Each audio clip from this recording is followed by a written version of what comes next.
I'm sorry.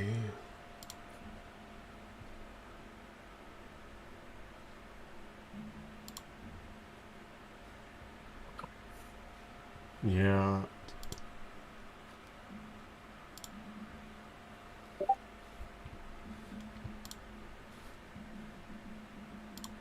I don't know. Can you guys hear me? Mm-hmm. All right. I apologize, man. They're all good. I'm not. I wanted to go smooth. I just hate when I just don't like when technology like craps out. Uh, Touche. Don't we all? well, I don't know. I don't know what's going on, but we'll just hang in there as long as we can. If it turns into an epic fail, I apologize. Uh, but um, okay. Well, we're back for as long as we're going to be back, hopefully. I don't remember what I was talking to you about, honestly.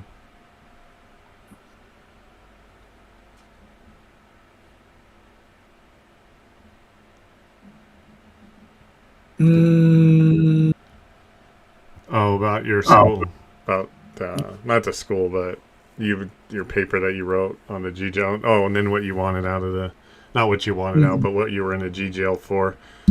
So I know we get it. I was gonna, so I'm gonna ask you. I think I've asked everybody what. So explain to somebody that's trying to get in a GGL, like how would you explain it to them? I know that we've had the things I've tried to help people. In the we get a lot of like people coming through asking like what's going on, how do I do this, what's this all about, what's it all for, like what what does it mean to you, and then explain to somebody that's trying to get into the GGL. Like how would you explain it? I think I've talked about my philosophy on like what I think it's for because even like you said originally, I mean everybody initially joined for uh like oh I want to get on a team. You guys can't see me?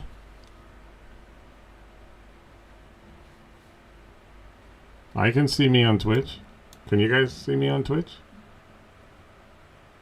I can see me on Twitch. Why is my volume up? Mm-hmm. All good on Discord. And you guys can see me here. Big Josh says he can't see me. Can anybody? Can you guys? Anybody else? Everybody's gone.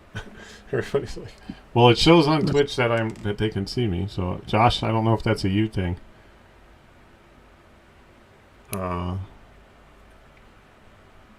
Uh, but anyway, sorry. So yeah, so like you've seen how I've tried to explain to people, and then I try to answer for you guys to help you guys out. You know, I'm not a mod by any means, but I know what it means to me, what I feel like it's about, and stuff like that. So like, what does it mean to you, and what would you tell someone that's hey, what the heck is the GGL all about? What does it mean?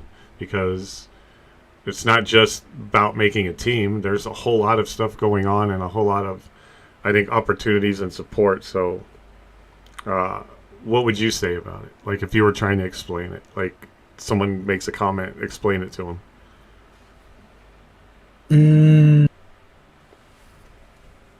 my brain's literally trying to think of what I wrote because that's all that was about.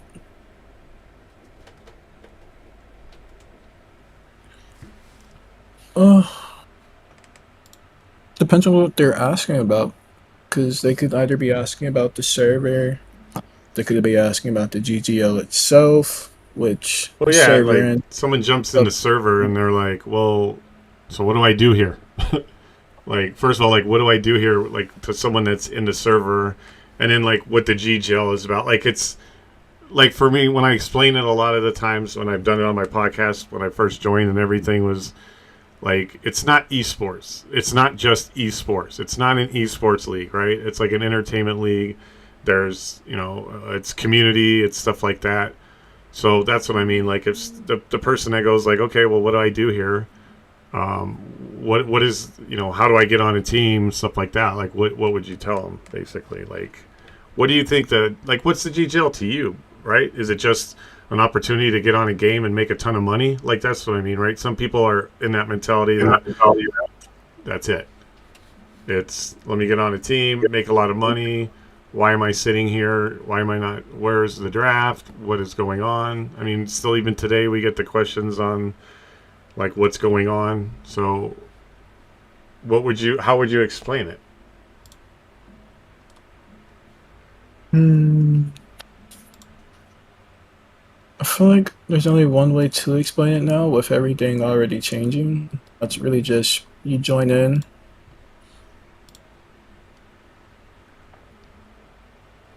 you advance through the farm league. After you get through the farm league into the minor league, from there you have a chance to continue playing in tournaments, showing off your skill sets, your chemistry with people, your personality, and just garnering attention towards yourself so scouts and team owners can potentially draft you onto their teams for you to play in live televised events and chance to win a lot of money. But in the Discord, this is mainly a place of community. This is a place where you can come and hang and chill out with other like minded people who are here for the same thing you are. Whether that be you're someone in the music industry trying to make a name for yourself, you're an artist trying to get your work out there and wanting to get commissions or anything, or just have people talk about it or look at it and help you improve your own artwork.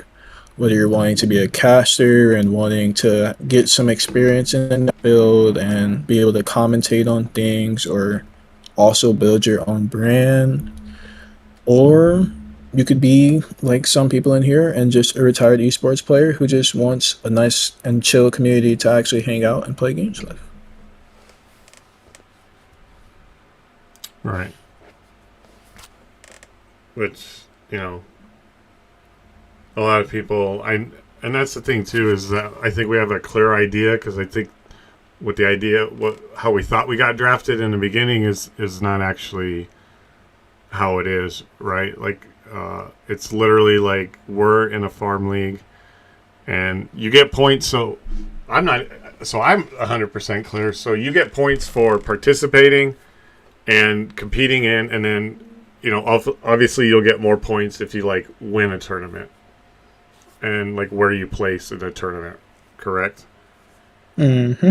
And then those points move you into the next step, which would be like the minor leagues, and then the same process goes on there. And then at that point, so it doesn't even guarantee you that even if you get all the points in the world, that doesn't guarantee you that you're going to get drafted. You still have to potentially like have a celebrity team owner want to draft you, right? You could have all the points in the world and still not make a team, or is it literally like if I get X amount of points, I'm guaranteed to get drafted? Because guaranteed is a really tough word that you don't want to use around a lot, right?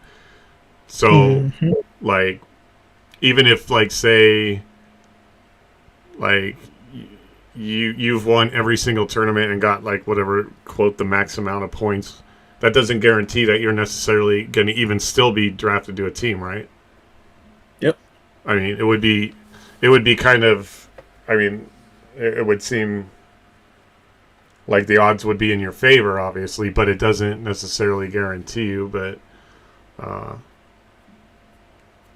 I mean, so somebody that, like kind of has, as long as, you advanced. So there's no way you're going to get technically drafted from the farm league. It's like you got to go up in the process before you even get drafted to a team. Although I think we did have one person skip that, right? Like get the golden ticket, like the golden buzzer where you go all the way to Hollywood. Yep.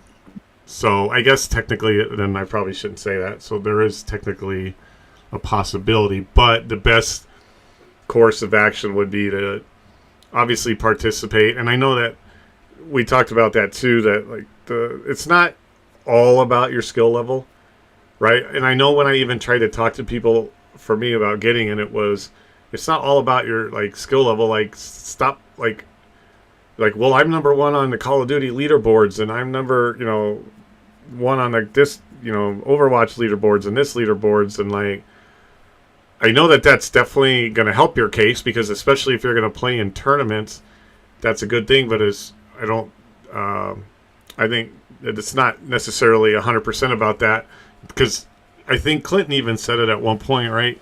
Like, you could be number one on the leaderboards, and a complete butthead, and who's going to want to draft somebody that way, right? It's personality, it's like engagement, it's community and how you get around in the community. I mean, I can't imagine that, like, somebody that's an average player, but they're just really good personality. They're always involved. They're doing this. I mean, that still doesn't guarantee you, but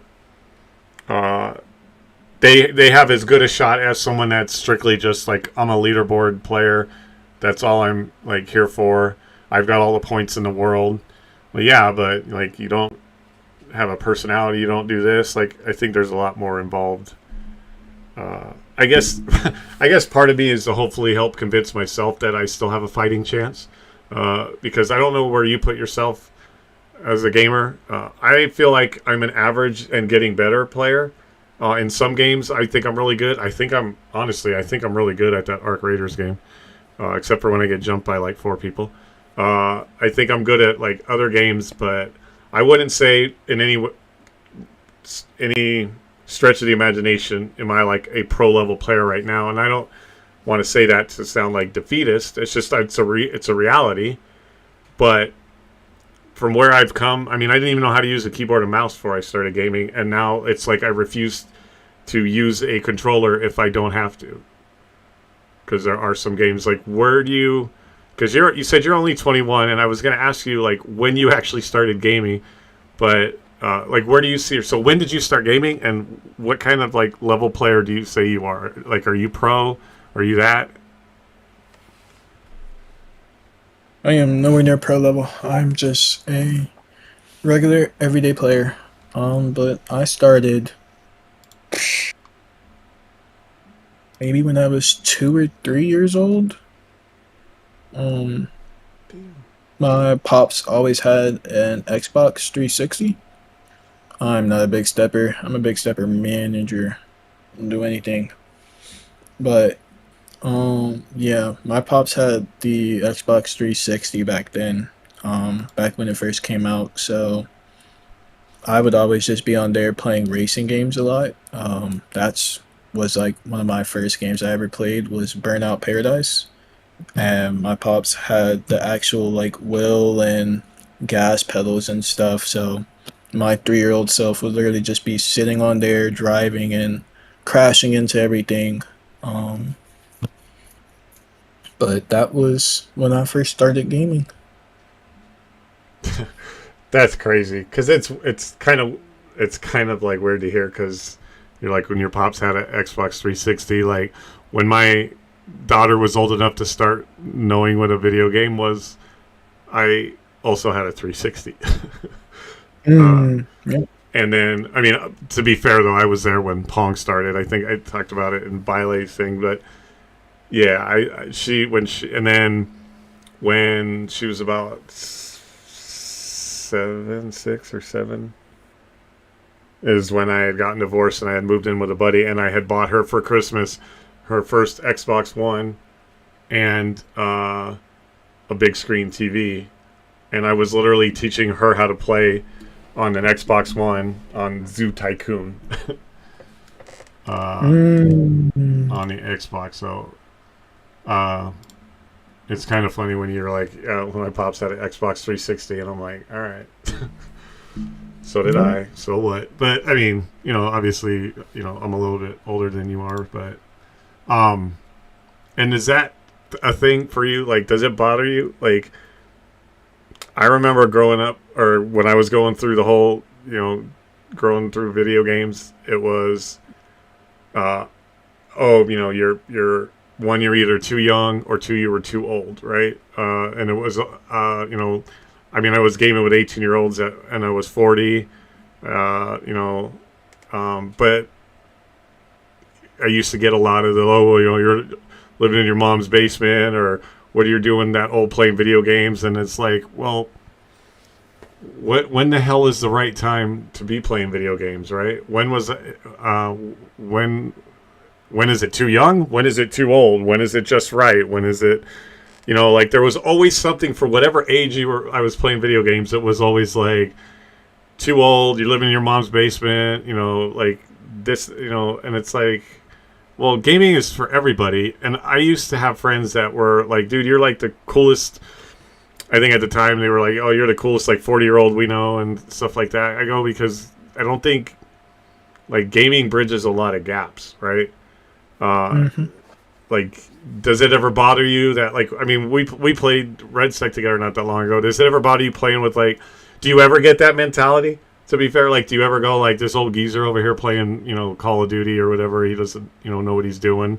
Or is it just as long as you're vibing with the person you're playing with, like, that's what matters the most? Or are you kind of like, do you stick to your own age group? Do you know what I'm saying? Like, do you prefer to play with your own age group, or does it matter? It's just whoever's playing it. If you guys are all playing together, then that's all that matters. Or do you ever find yourself going like, oh, well, he's 50. I don't really want to play with him.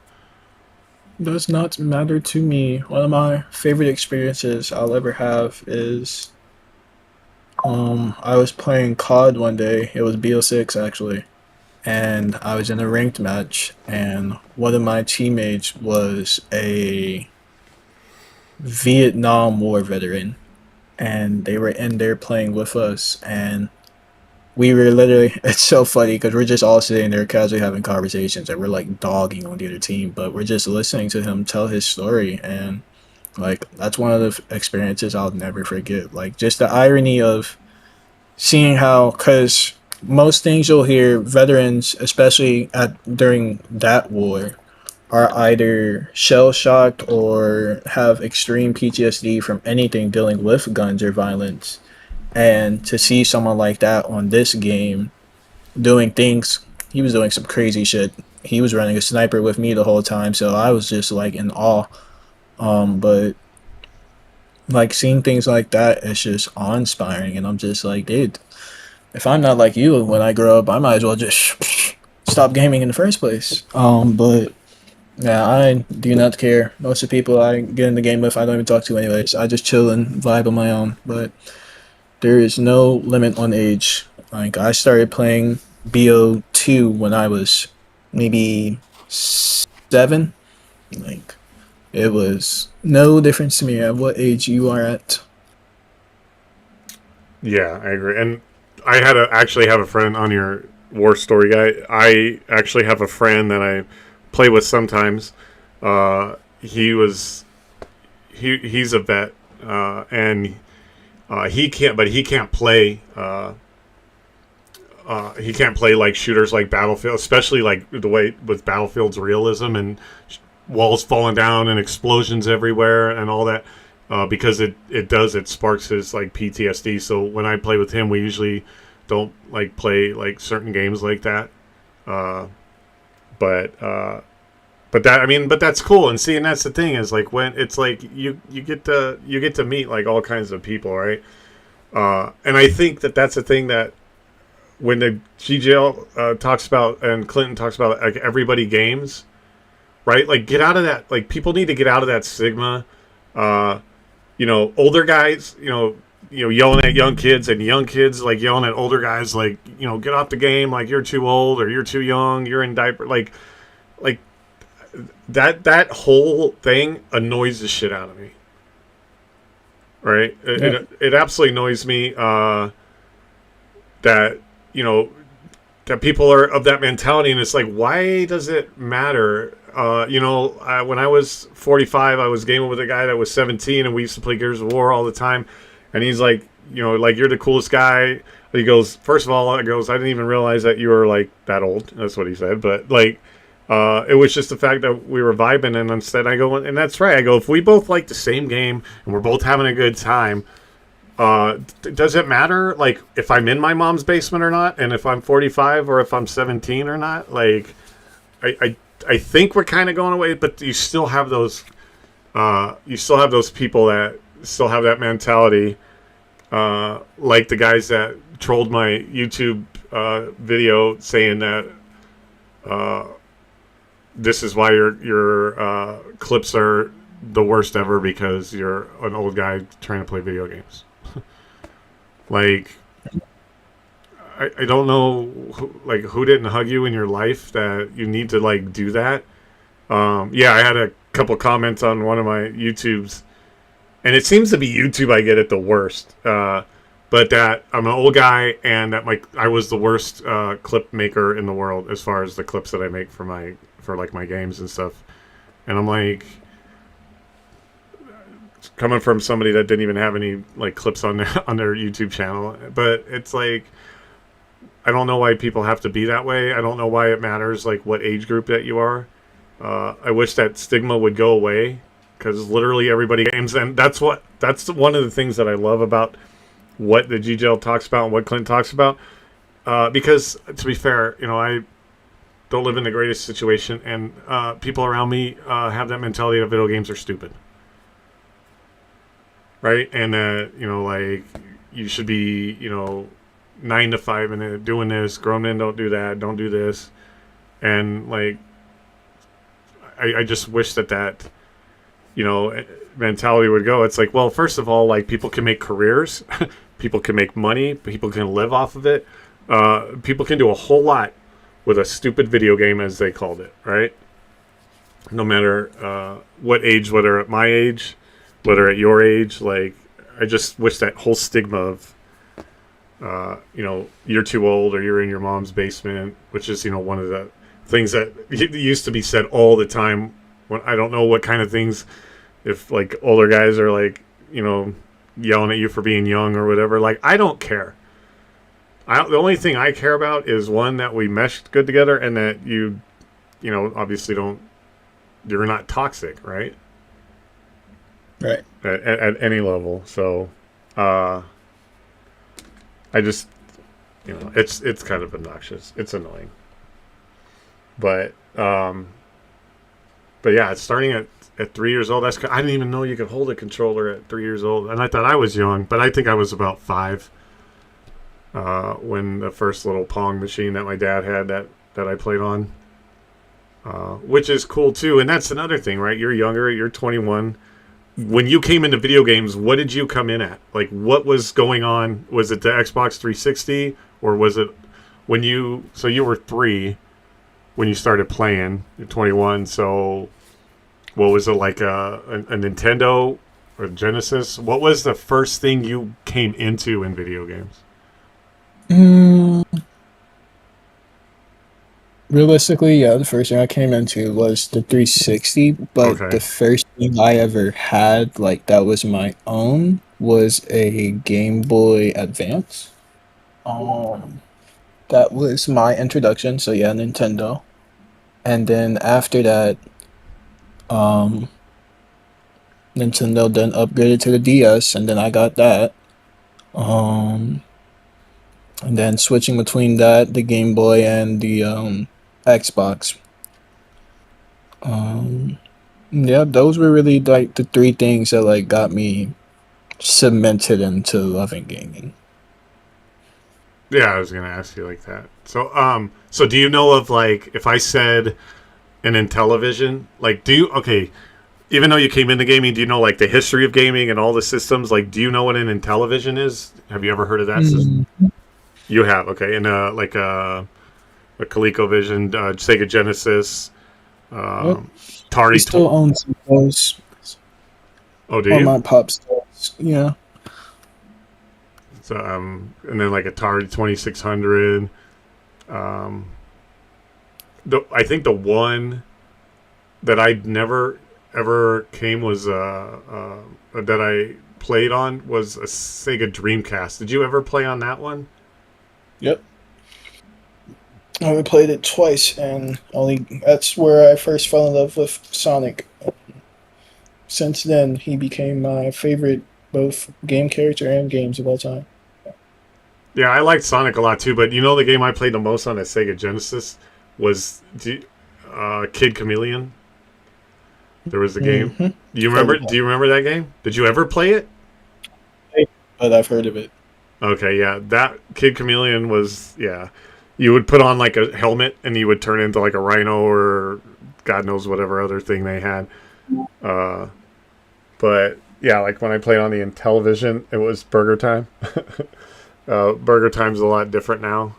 Were you ever an Yeah. arcade guy? Like, do you go to arcades? I mean, okay, I know that might sound a little aged, but they still have arcades and casinos somewhere in other places. But I used to No, go there's plenty down. of arcade. Are there? Yeah, they do have like what are really cool. There's a non-alcoholic one, but there was also a drinking one that we used to go to. It was like a bar, but it had like retro games, arcade games. Did you ever arcade much, or was it mainly just like home game systems and stuff like that? Only arcade type things I've ever been to, like, was Chuck E. Cheese and Dave& and Buster's. Aside from that, I've never been to like a legitimate arcade. Okay, yeah, I used to go to them all the time, and they're big in like casinos. So like when families would go, the kids would go to the arcade, and the parents would go to the grown arcade. Uh, but so are you? So I think I asked Bailey this too, and I'm going to ask you, and I asked Jay and everybody. Uh, so Xbox and PC, or console versus PC, and then Xbox versus PlayStation. Do you care about those, and which ones were like? Do you play on the most, or which do you prefer? Right? Like, did you ever get in? Mm, Like, are you like PC master race, like that phrase I hear all the time, which I don't believe in, but I've never had a PC, so I can't really comment on that. But I've also only ever owned one PlayStation, and that was the PlayStation 5. So I've literally only grown up on Xbox and Nintendo. So that's really it. Aside from which, like, personally, I just feel one PlayStation is just but PlayStation has better story games. That is all PlayStation has. PlayStation's always been a company that releases exclusives, and those exclusives revolve around story or single player games, and that's what they do best. Xbox has always released stuff that is multiplayer franchising. Gears of War. Like, there's always games that people can come together and play, like with Halo or Forza or any of those games. They've always been multiplayer aspected. Um, He didn't say Gears Nintendo of has War. always been a mixture. Shame on you. I never really played Gears of War. I only played probably what, maybe three, and Reloaded. Those were the only ones I played, but not denying that they're not great games. I've just never Yeah. played them. No, I mean, But and that's fair. like, but that's all they have. That's another multiplayer game that they have that they made. Like, that's always been my thing with them. Like, when I first got the PlayStation, I literally only got it just so I could play Spider-Man and God of War and Final Fantasy, like, only just so I could play story games, and that's all I use it for. Um, and then Nintendo's just always been a mixture of both. You either get it so you can go play Wii Sports or Mario Party or stuff like that, or you get it so you can go play Super Mario Bros. Or Legend of Zelda and stuff. So it just depends on. It's never, to me. It's never really been about which is better. It's about which you're trying to do more of. So if you're more of a multiplayer person, you're more than likely either going to go the PC or Xbox route. If you're a story game person, you're more likely going to go the Nintendo PlayStation route. If you don't really care which, you're more than likely going to go PC because you can just get all of them. So that's my opinion on it. Right. It's funny because we almost came in on the PlayStation at the same point because I honestly did not even. I didn't play or have a PlayStation until the PlayStation 4 Pro that I got free through a job that I was working at. I hated the PlayStation. I for a while there was the guy that like it was Xbox was the better system. I still kind of do, but you're right. It is true that the PlayStation definitely has more story games, and then brings over like the shooters and stuff. But like Xbox, I mean, I used to tell people the Xbox was worth getting just for Gears of War. That was Yeah. like my philosophy. Like it was absolutely worth it to get Gears of War, even if you're a Halo fan. Which like I played Halo, but Gears of War, like dude, play Gears of War. Well, I'd have to get an Xbox. Okay, it's worth getting an Xbox to play that game, right? But I didn't even have a PlayStation until the PlayStation 4 Pro, because Yeah. I didn't like it. I hated the controllers. I didn't, you know. That is my thing about them as well. I do not enjoy it. Like I try. People say that the PlayStation 5 controller is so much better than the Xbox, but one, just because I've grown up on the Xbox so much, I'm so much more used to it. But like, I just legitimately cannot with a PlayStation controller. Like, it just feels so. Weird. It's not a bad controller. It just I can't play multiplayer games on it. Like my brain is so wired to have only playing on single player. Like I tried to go play Rocket League, or I even downloaded Marvel Rivals on there one day, and I just like couldn't. I'm like, dude, yeah, I can't. So yeah, I get that. Yeah. Hi, Borden. Hi, Gemini.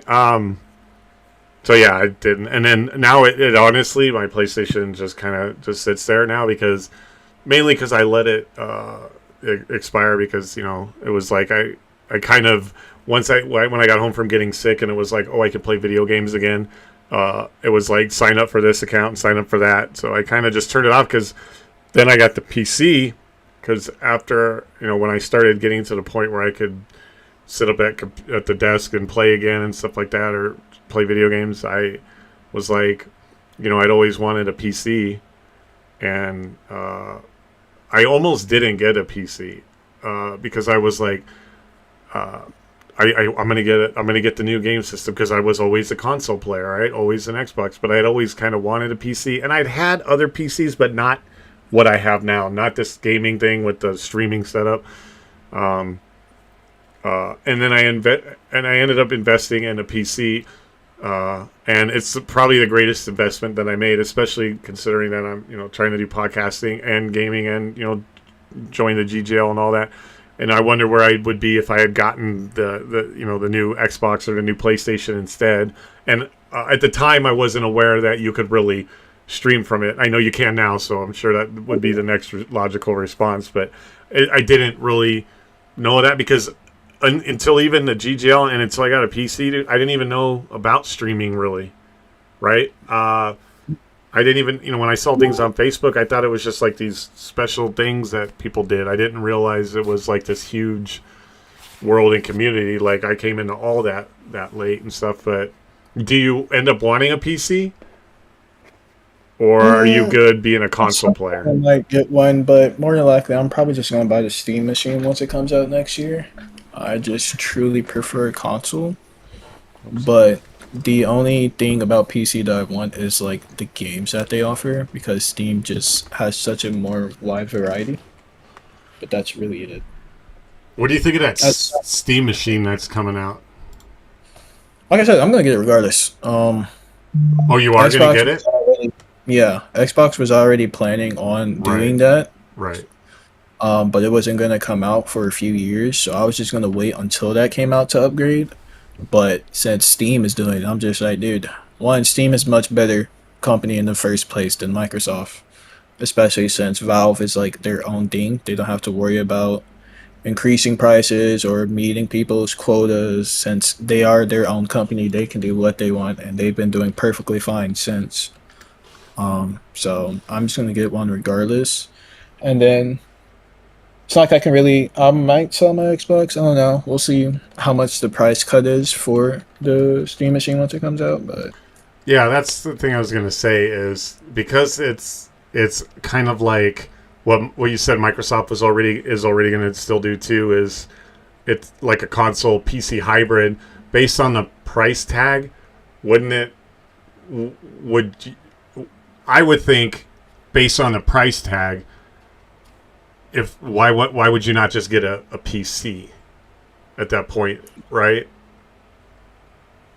my thing is, for a PC to get a actually good one, you're gonna have to invest at least 1,500, maybe a little under that, but you're gonna have to spend over 1K on it. Meanwhile, one, I'm sure with the Steam machine, it's probably gonna be less than $700. Do you think so? Um, and with that, yeah, they've already confirmed it's not gonna be any more than Oh, 700. okay.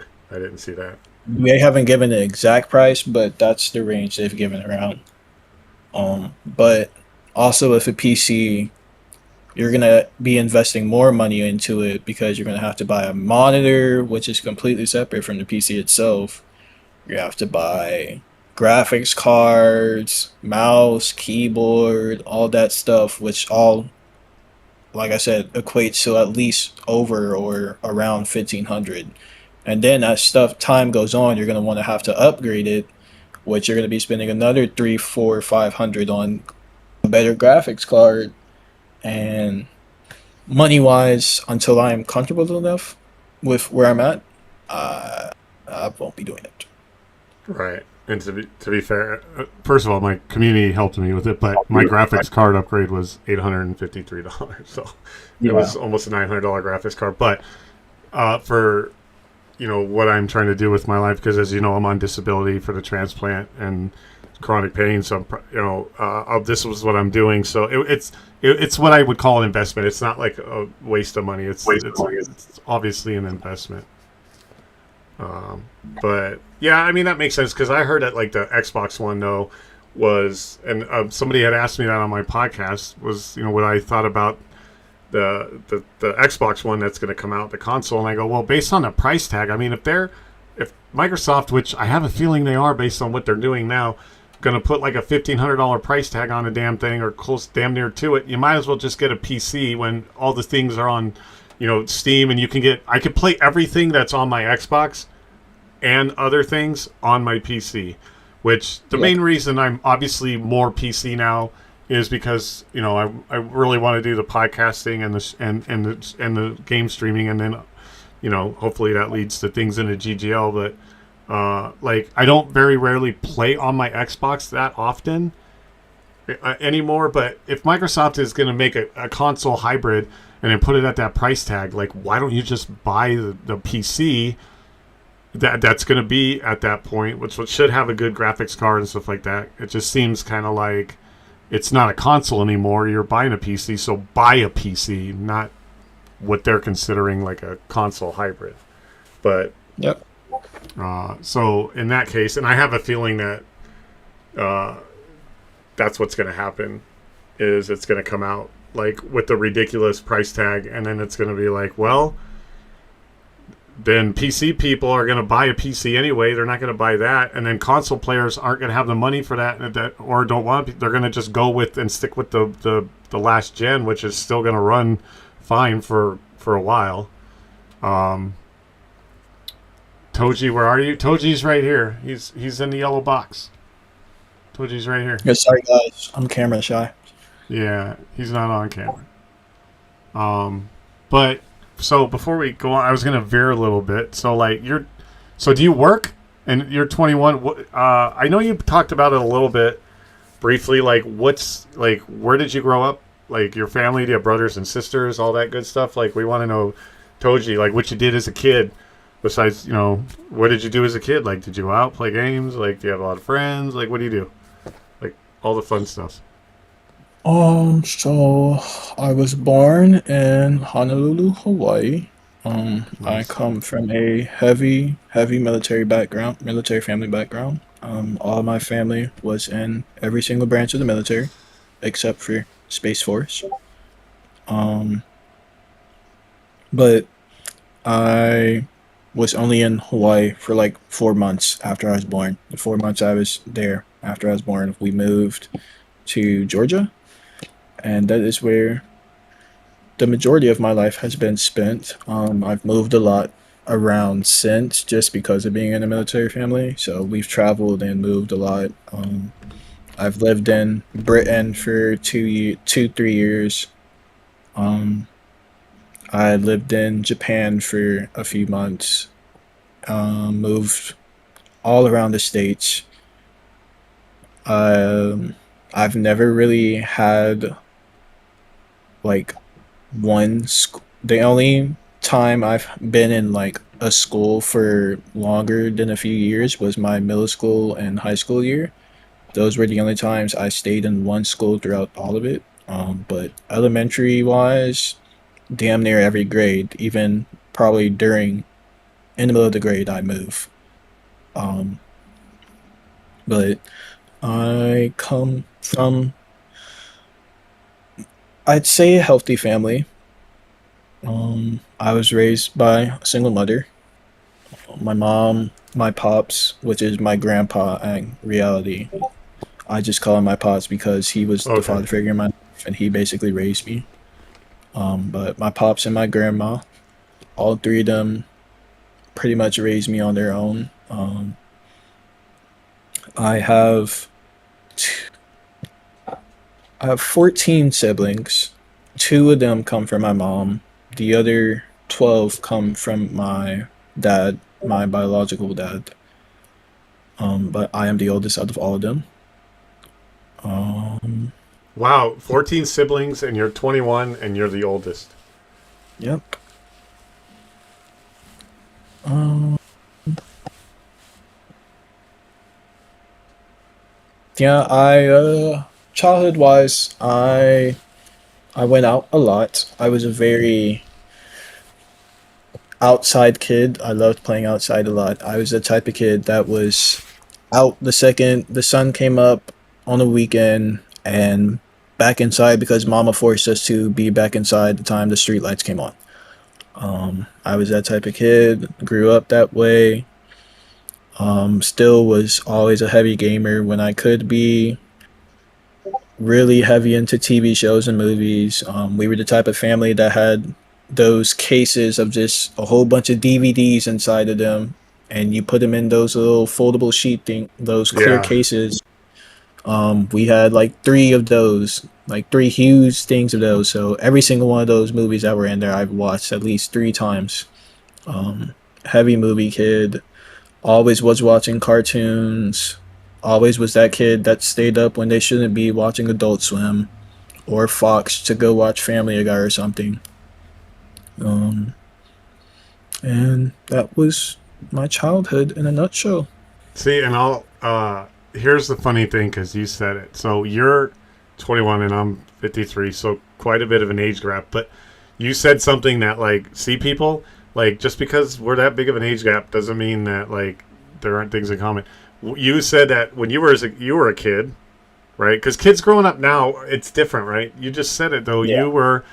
You and I did the same thing, and I'm 32 years your senior. Is I used to play outside all the time, and my parents were like, "When the street lights come on, you get your ass in."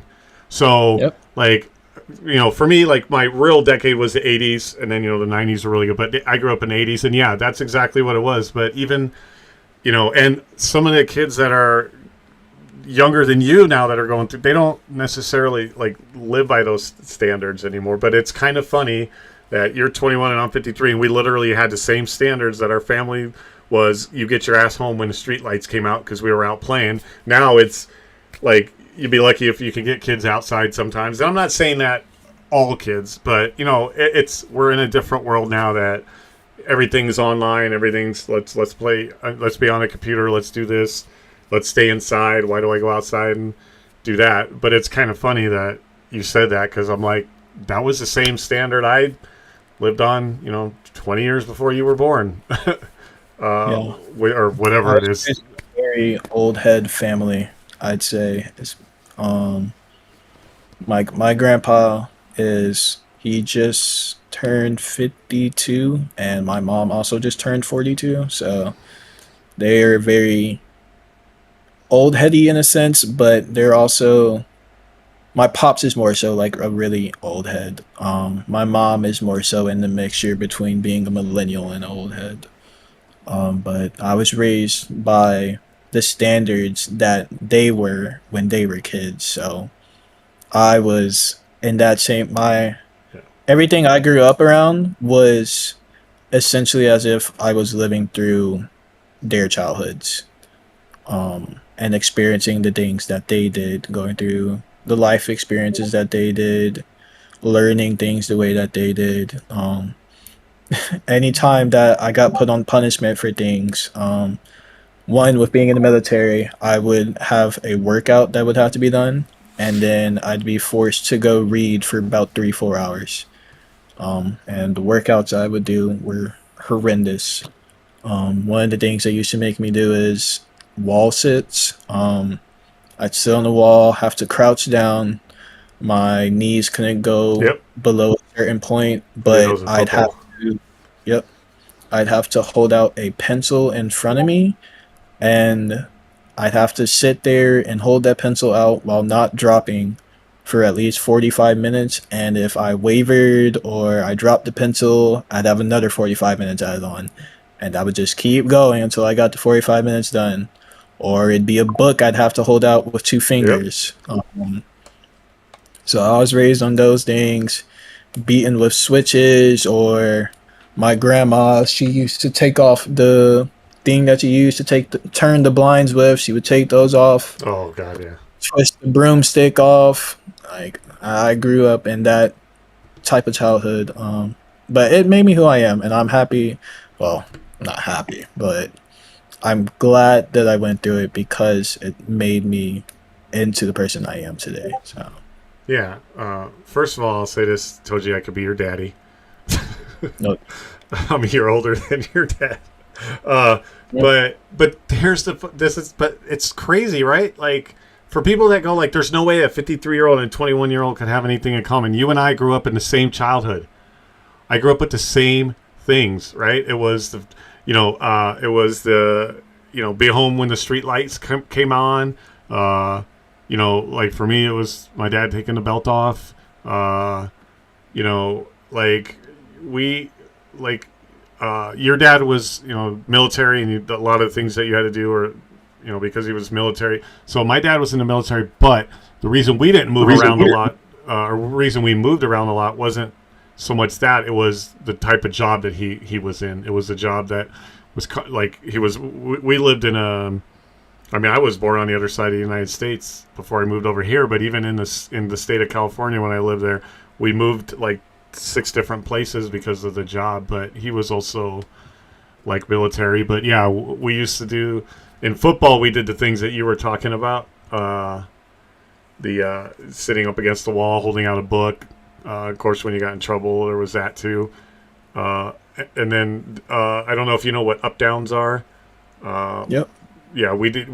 Those were as much a punishment as they were also something you did in football when we've been practiced, or things like that. But a lot of the things that you're saying and in the way that you were brought up, and yeah, it's like you may not be happy about certain things, like getting whipped by a switch or whatever. It's not, but you were molded into who you are today, and you're a pretty good person, right? I mean, you look at what you're doing at 21, and I look at people like you, and I say things about like you being a legend or that you're an inspiration, and people can go like, well, how can that be? Well, because like it shaped you into a pretty good person that at 21 I wish I had been like that good off.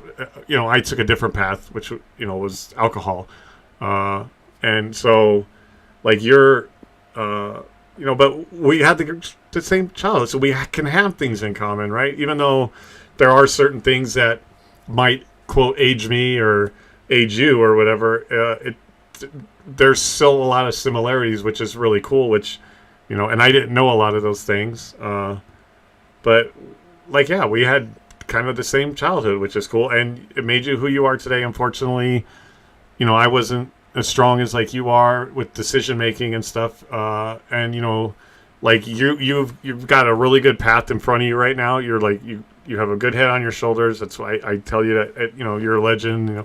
Well, you're doing this stuff. You got the mod with the GGL. You're going to college. You know what you're going to do with it. You're like doing it and doing it very well. Something, and it's really cool what you're going to do. So you could be putting yourself in situations that you're going to make good money. You're going to meet like good people and do good things. It makes me wish that I had just been but it's not necessarily about me, but it's just that my childhood should have changed me. But it's fun to hear you say things that like, damn, dude, you're 21 and I went through the same thing 20 years before you or 30 years before you did, or whatever it was. So it's, see, people, so everybody that's like, oh, 21 and 53 don't have anything in common. Well, now right? And upbringing has a lot to do with it, but it's kind of cool. So now you can understand with things like that. So if I'm like, oh yeah, I remember when I used up downs, here Toji's going like, yep, so did I. So, but especially the way it is now, kids, even now, like some of the kids, they didn't have to go through those things. They don't have to get home by the street lights. It's like a different mentality here, but so that's cool to know. That was cool to know. But I'm gonna have to ask you now, what is your obsession with Taco Bell? And don't just say it's good. Like, why are you so obsessed with Taco Bell? Um, that really is why. I don't know. Like, I just love it. Like like it's good food. did you eat it a lot? Like, I don't know. It's just funny that like you're absolutely upset, and here I'm over here going like Taco Bell is so bad for you. Like, but I don't eat a lot of fast foods for many reasons. But even like, I don't know, Taco Bell, like the Crunchwrap is supreme though. I will say, like, that was my favorite thing to eat there. But I had never heard anybody so obsessed with like Taco Bell. Like, it was cool to eat there, and like I like tacos, but like TOJI here like lives and swears by Taco Bell. So I just didn't know if like maybe you guys ate a lot as a kid, and so you just were in the habit of like suddenly like I just Taco Bell is my thing. You do realize though there are other things out there other than Taco Bell, right? Oh, I do everything. Taco Bell's just like my favorite. Your favorite, and the Baconator. Kind of funny, cause I so yeah, I ate a lot when I was a kid, but there's a time I literally like, and that's probably why like I can handle it so much better now than most people can. But I had Taco Bell one day, and after I ate it, I literally threw up. Um, but like ever since then, it's like I just handle it like with ease, and I just got obsessed with the food there. Like everything there is good to me. I don't think I've had anything from there that has like been bad that I did not enjoy. Like if I ate anything at Taco Bell, I would eat it again. Well, it's funny because I don't know if you watch Good Mythical Morning, Rhett and Link on YouTube. What's that? I've watched a few of their stuff. Yeah, I'm absolutely obsessed with him. A big reason why is I started watching him. I kind of discovered them actually when they had already been 15 seasons deep, but it was during when the pandemic took off and I was doing security work, and I was one of the few people that still had to go out and work. It was because I worked for a power company, and that did not shut down, because if that shut down, the world shut down. Uh, and so I would sit at the desk. It's quiet. A lot of times they were overnight shifts, but I would sit and I would be like, we were allowed to while you're sitting there watching the lobby area and stuff like that. I would watch GMM, and they became a comfort thing for me from during that, because it was really weird. It was very ominous during the pandemic to have everything shut down. Right? Driving the freeway home and it being like so dark. It was just ominous. It was eerie. It was like awkward and uncomfortable. So they became like, for me, like a comfort thing. And I'll get to the point of why I brought them up. But, through when I got sick, and then obviously with my girlfriend passing, like I would just put them on loop or whatever. So they're a really good show. I highly recommend watching them like regularly. I love the guys. They're absolutely an inspiration. They are a comfort thing. When I have like bad days and bad times, I just put them on loop. But during one of the episodes, they were saying, I don't know if you'll agree, but basically they're like, they don't like, they do, taste tests of like things, and they taste like Taco Bell versus, Del Taco or whatever. And they were saying that, well, they're like, yeah, of course this is good. And yeah, of course the burrito tastes good. And, the crunch, it's like Taco Bell has like 6 ingredients, and they just wrap it different ways, basically, right? It's like everything is the same ingredient, but just packaged different ways. That's it. And like, But they could taste different if it's all the same. exactly. And I enjoyed Taco Bell. I just thought it was funny how obsessed, like what I would say what seemed like obsessed, because you always talk about it, and it was a nickname. So I had to ask about it, but like I don't really eat fast food anymore. A big part is because of my transplant team, and I had a, what do you call that? A nutritionist that was like, fast food, which I can have, but not in excess amounts. And that's probably why it stood out a little bit more, because I can't even tell you the last time I ate Taco Bell. And I used to eat it a lot too, but for me, Taco Bell was drunk food, right? Get drunk, get 30 tacos, and try to eat them all. And, so I'm like, but even now I'm like, Taco Bell is like, it's not really like that great. It's not real Mexican food, but it's just funny that it's kind of like your thing. And then the Baconator, I don't know why that came in, but I mean, everybody loves bacon. That's just the only thing I eat from Wendy's. That's really the only thing with that. Like, the lot of thing with the places is that I go and eat, I always get the same stuff. Just because I, like, always know what I can go there and get to eat. Instead of sitting there waiting in line, pondering what the hell I want. I'll just be like, alright, know what I want already. Yeah. Although the Baja Blast is pretty good, though. But I don't drink sodas either, unfortunately. Mm-hmm. Oh, no.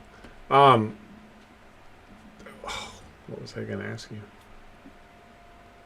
I don't remember what I was going to ask you on that. But anyway, so now that we know some of your eating habits, so everybody, if you guys want to make him happy, bring him Taco Bell. Yep, Taco Bell with Publix cake. I'll take already too. And what is it? Publix cake. Publix bar confetti cake. Oh, okay. All right, so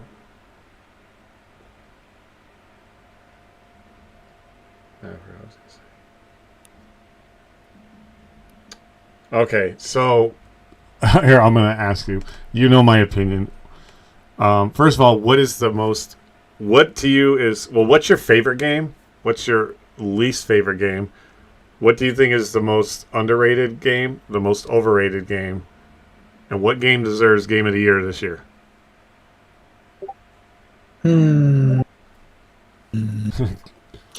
My favorite game is always Sonic and the Black Knight. My most underrated game is also Sonic and the Black Knight. Oh, before you continue though, somebody in the chat, my chat asked, so what is the top tier Taco Bell order? Well, it used to be a grilled cheese burrito, but they stopped selling those at my location, so I don't know if that's at other ones. But no, it was called the quesarito, is what it was. Okay, I'm like, grilled cheese burrito. What? Now it's called the grilled cheese burrito. It's essentially the same thing, except Okay. they add what's called fiesta strips in them. Take the fiesta strips out. If you're a sour cream fan, that's up to you. I hate sour cream, so I take that out as well. And then add extra nacho cheese. And that's the order right there. There you go. There you go, Morton. There's your top tier Whichever order. one of the freezes that they're doing. It doesn't even matter. Doesn't matter. Okay, you got that? Morton's like, okay, I'm going to go to Taco Bell now. And nacho fries. Oh, she doesn't do sour cream. Oh, W. See? We're perfect. Oh, there you Steak go. quesarito is peak. Yep. J-Dash knows. Steak quesarito. There you go. Now you guys. So if you guys have any questions on what the best order is, Steak there or you beef go. quesarito. But if your location doesn't have that, just get a grilled cheese burrito with no fiesta strips unless you happen to like them, and no sour cream unless you happen to like it. Dude, you should get sponsored by Taco Bell. Dude, I wish they should. Well, I know there's a streamer. I think I forgot. Actually, Real Blessed introduced me to her. Mel Nee, I think is her streamer name. She's pretty a pretty popular streamer, but she's sponsored by like Taco Bell. And when I saw that, all I thought about was you, because okay, I didn't think about you. You know what I meant. I was like, oh my god, Toji would love her, because yeah, she did a stream where she was like opening Taco Bell food, and she had like Taco Bell chair and all this like merchandise from them and everything. It was crazy. My kind. So yeah, They understand. Well, Yeah. Underrated game and Yeah. Favorite game is Sonic and the Black Knight. Um, least favorite game, probably Minecraft. Um, I'm right there. I'm right there with you on that. Even though my daughter makes me play it because she loves it, but I hate Minecraft. yeah, I just can't. Any of those type of games where like that. Just games where there's like obviously there's a clear objective, but there's like no clear way that you can completely like I'm a completionist type of gamer. I love completing a game. I am too. Um yeah. But with games with like Minecraft or Terraria or what's the other one? Skyrim, like those type of games where there's always either one consistently content coming out, so you can never actually complete the game, or even in the base game itself, there's just so much to do or that you can do that you can't like complete it. Like I hate games like that. Like I like getting a game, completing it, and finishing it. I can then go on. So do you like linear more than open world, so to I speak? wouldn't say that. I like open world. I just like even in open like for example, in Elden Ring. Like I can go and complete that. I love Elden Ring. That's like top 3 games of all time. But with Elden Ring, I can complete the game. But in a game like Skyrim, it's open world, but you can't exactly complete the game because there's always stuff coming, or just in the game itself there's no like, okay, you finish this, do you want to start a new game plus now or something like that. Like games like that I just don't like. um Game of the year, I keep saying it, always will say it until it happens, is Clair Obscur Expedition 33. Deserved completely. Okay. Um, yeah. Uh, yeah, I'm just like you too. I'm a completionist. Uh, for example, like Black Flag, Assassin's Creed. I completed that game. I was 99.9% on that game. The only thing I didn't complete was like a public event that disappeared after a certain, like they stopped doing it, so I couldn't finish it. But Far Cry's, everything. Like I'm a completionist. Ghost of Tsushima's, like Cyberpunk, do everything, right? Do all the side quests, everything. Like I'm definitely a completionist in that sense. Yep. I love completing games, and I like doing it where I do the side stuff along with the linear storyline, right? So like by the time like for example, Ghost of Tsushima, you had those 3 areas. By the time I got to the 3rd area, dude, I was already maxed out, man, on my skill and everything because I did everything in the first area along with the storyline, and I didn't go to the 2nd area until I had it all done, and then so forth. And so I do it that way. There are some people like, oh, I didn't do all the side shit. Like, just play linear games like Cyberpunk, right? Yep. If you play through the linear story and that's it, then you're not playing it for the for the right reason. Like, I don't know. I was like, I'm doing everything, and some people are like, why are you doing all that other shit? Because it's enjoyable. Like, I'm a completionist. I don't like to leave a game incomplete if I don't have to. Although there are some that, of course, like games like Elder Scrolls Online. You said like Skyrim, as big as they are, you you you can't really complete them in that sense. But Elden Ring, to talk to your point, I hate Elden Ring. I did not like Elden Ring at It's all. understandable. It's Uh, a very, very difficult game. a big reason is that it's very difficult. And I'll say this again that I say to people all the time, like when people are like get good. Like I am good. Like this is why I don't like the game because I'm where I'm at, right?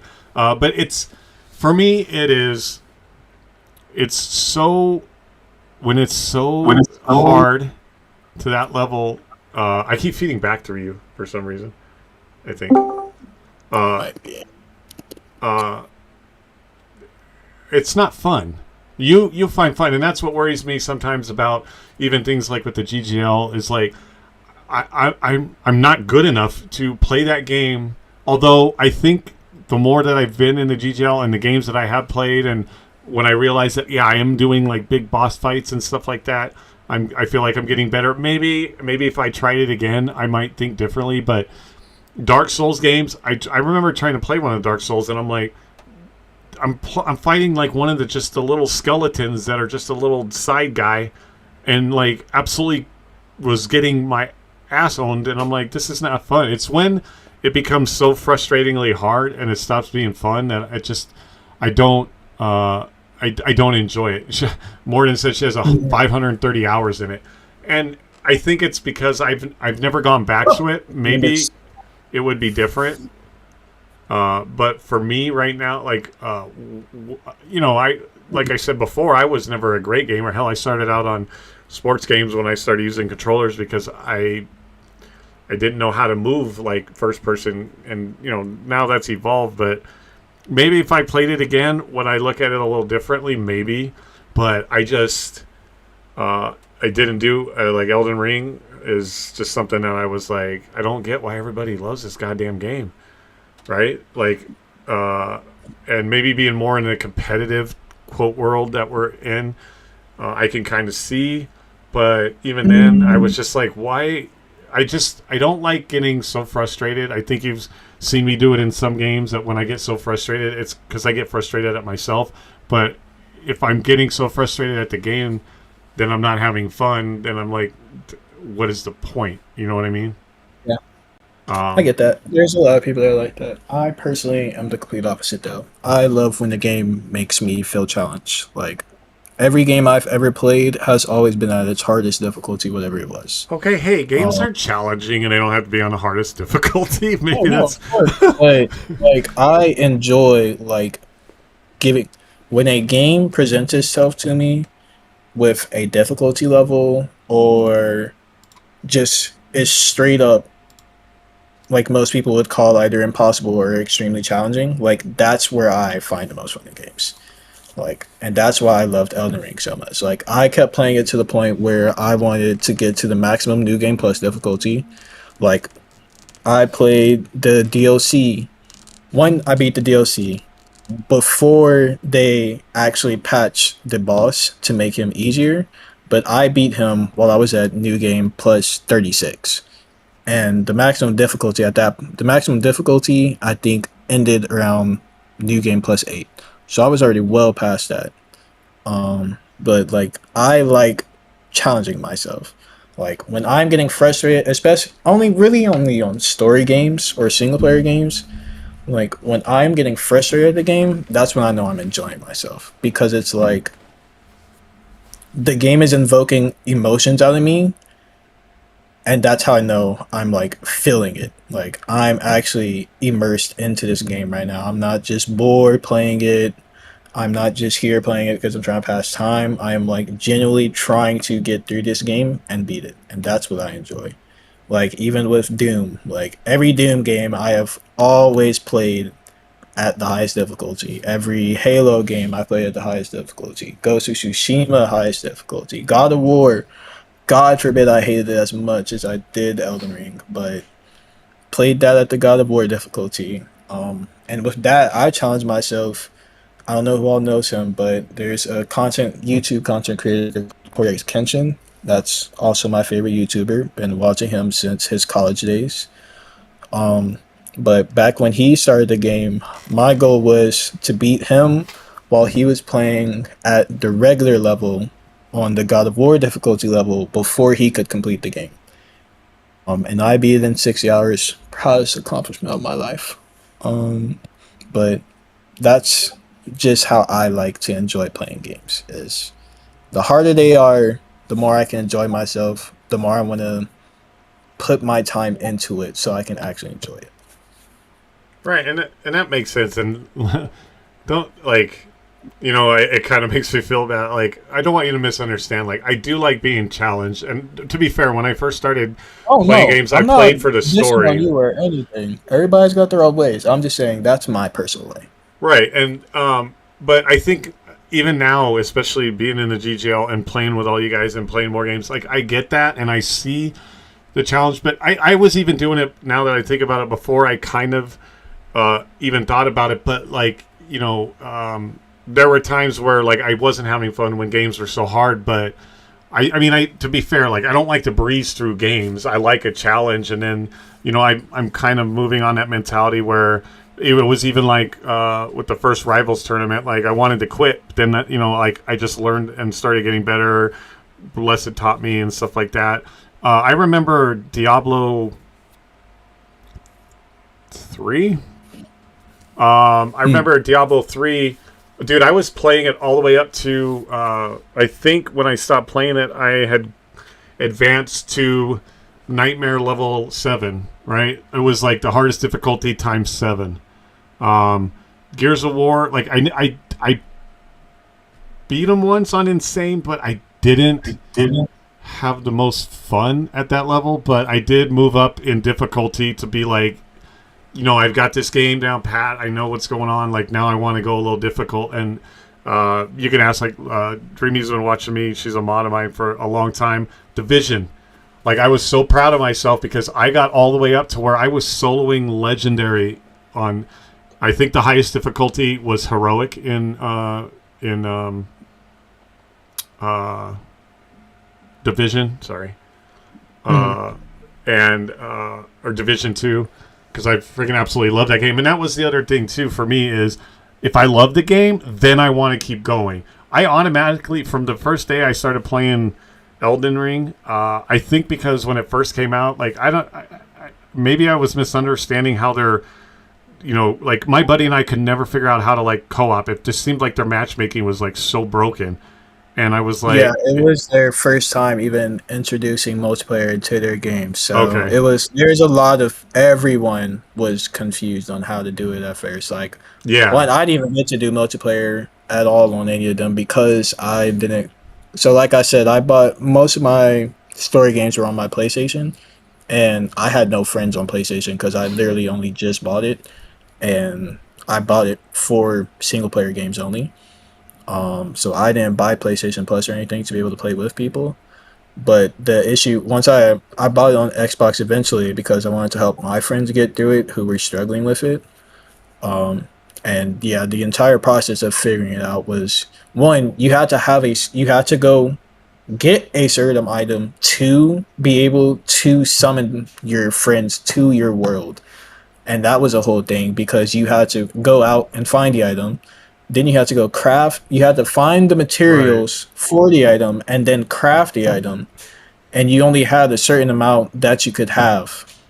And you were either going to sit there and just keep farming for that material so you could have multiple of those, or you were just like, dude, at this point, fuck it, it's too much of a struggle. I'm just going to play single player. So there's a lot of people who were just struggling with that. I'm trying to remember, forgive me for everything. Like, I don't quite remember, but I feel like I remember it was like you had to drop something that was like a summon or whatever, but it never worked. Like, it was just so frustrating. Yeah, depending on where you were.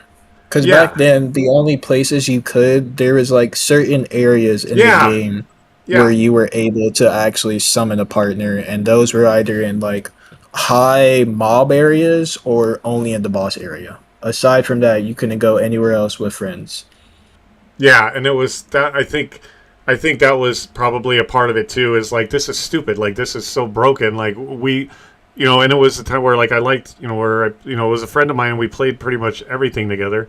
And I was just like, well, this isn't fun. This is like ridiculous, especially with the difficulty. It was like, we need to play together. So that definitely might have played into it, but I do like challenging. I'm proud of myself that I got up to legendary, and I could beat things, levels in the game and dungeons, as you would call them. You didn't call them dungeons in Division, but I could beat them on legendary. I mean, there were a couple, but I would challenge myself, right? If I couldn't beat it on legendary, I would go back and do it again. Or I'm be like, okay, let me see if I can beat. If I couldn't, I would challenge myself to keep going. So I get that part, and I think my mentality has changed now. But I just remember a game like Dead to Rights 2 that got so insanely hard. I'm like, how is anybody having a good time with this? Right? I was just getting so mad at the game that I wasn't having fun. So I think that if I go back into Elden Ring, I might have a different mentality over it. Although I'm not still like I'm not a pro level gamer. There are games where I'm not good at. It takes a lot of work for me to play. Part of that is like my coordination abilities or lack thereof. So I struggle with that and stuff like that. And I think that that's where I get the frustration, especially like in the back where you have people are like, no, throw your grenade, no, hit the button to throw your grenade. And it's like, I don't know what it is. And it starts to drive you like insane. But is Elden Ring different now though? Is the like the co-oping or whatever it is it? Yeah, they've made a completely different game specifically for multiplayer now. It's called Night Rain. Is that what that was? I thought that was just an expansion, so to speak. Mm-hmm. It's a completely different game. This one's specifically targeted towards so people can basically play Elden Ring together. It's more of a roguelike game. Sort of like if you've played Hades or I think Diablo's a roguelike game. I can't remember. See, I would call it dungeon crawler. Like Diablo to me was always termed dungeon crawler. So it's kind of like that. That's what roguelite means? Yeah. Okay. So it's like that, but it's specifically multiplayer now. But there's a limit. You can only play with at least 3 people, but you could play with either by yourself, 2 other people, 1 other person, or 2 other people. But it's fun. I enjoy it, but I also just enjoy Dark Souls games, period. So it's up to person's taste. Yeah, and I get it, and I might have a different vibe on it. Just like the same things with, I never was going to play Marvel Rivals. I used to play Overwatch and never wanted to go back to it. A lot of through getting sick and a lot of stuff, I went away from like multiplayer like altogether. I only wanted to play single player. A lot of the reasons I play open world is it allows me to like really escape into like, especially when you have things going on in your life that aren't exactly like positive things or whatever. Even during the pandemic, I remember just playing like Conan Exiles for like days and Division 2 for days. Open world allows you to go into it, but since joining the GGL, for me, and it's I never competed. I don't know about you, and that's what I was going to ask you. Like, since like, did you ever compete before? Like, did you go community either? Okay, see, I never did either. Marvel Rivals, the first tournament I was in was Marvel Rivals, which might have been right after Rocket League, maybe. And that is the first competitive thing I'd ever done as far as like in a tournament thing.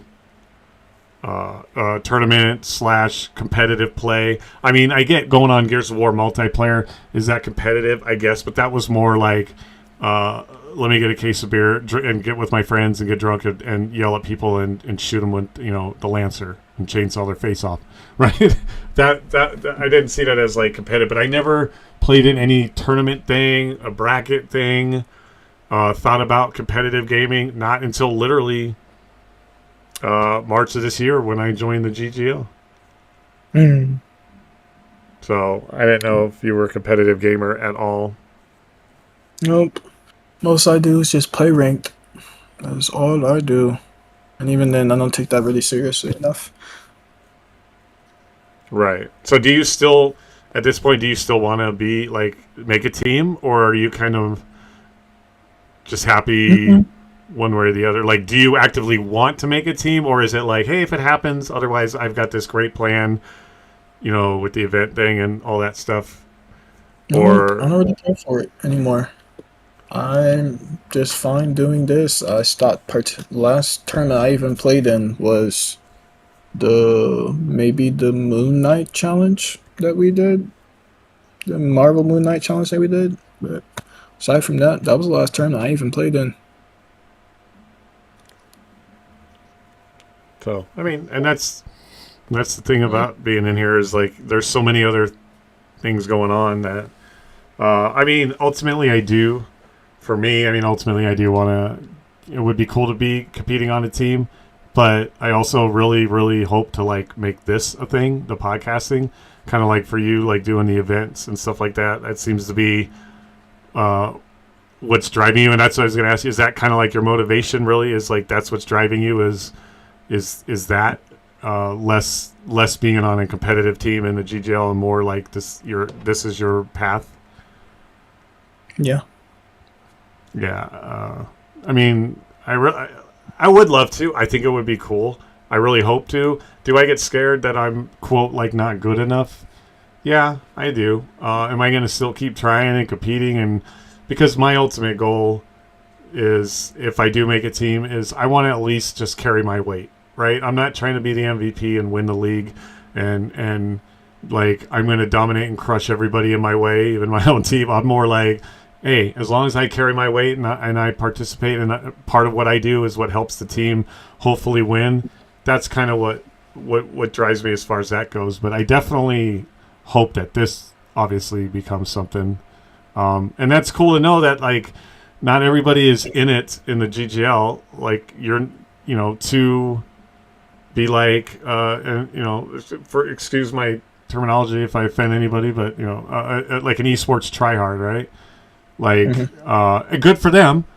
I think the GGL isn't so much that space as just an esports league, but if they want to do that, that's fine and good. But I think it shows that, like, for you and I mean, I still hope to make a team, but I would really love for my podcast to become something that everybody's like, hey, are you tuning into the Cutterdawg podcast? For you, it's like the event stuff is that it's not necessarily just strictly like being an esports tryhard. There's so much more like involved in it. Right. And I think that's when I asked the question of like, what do you try to explain to people? I think when I explain the GGL, maybe because of my feelings, that's kind of what I try to put in there to get to people understand that, like, yeah, it's great if you want to be the esports player, and they definitely have competitive gaming in there, but if you're hoping to be more than just that, like, open your eyes and make sure you're aware that there is so much more than just strictly that, and that your path to greatness or whatever your dream is might have started out, I'm going to compete and be on a team and I'm going to make money and living, that there could be other possible avenues for that to happen in the GGO. So it's kind of cool to hear like what you're doing and what your plans are as far as being here. But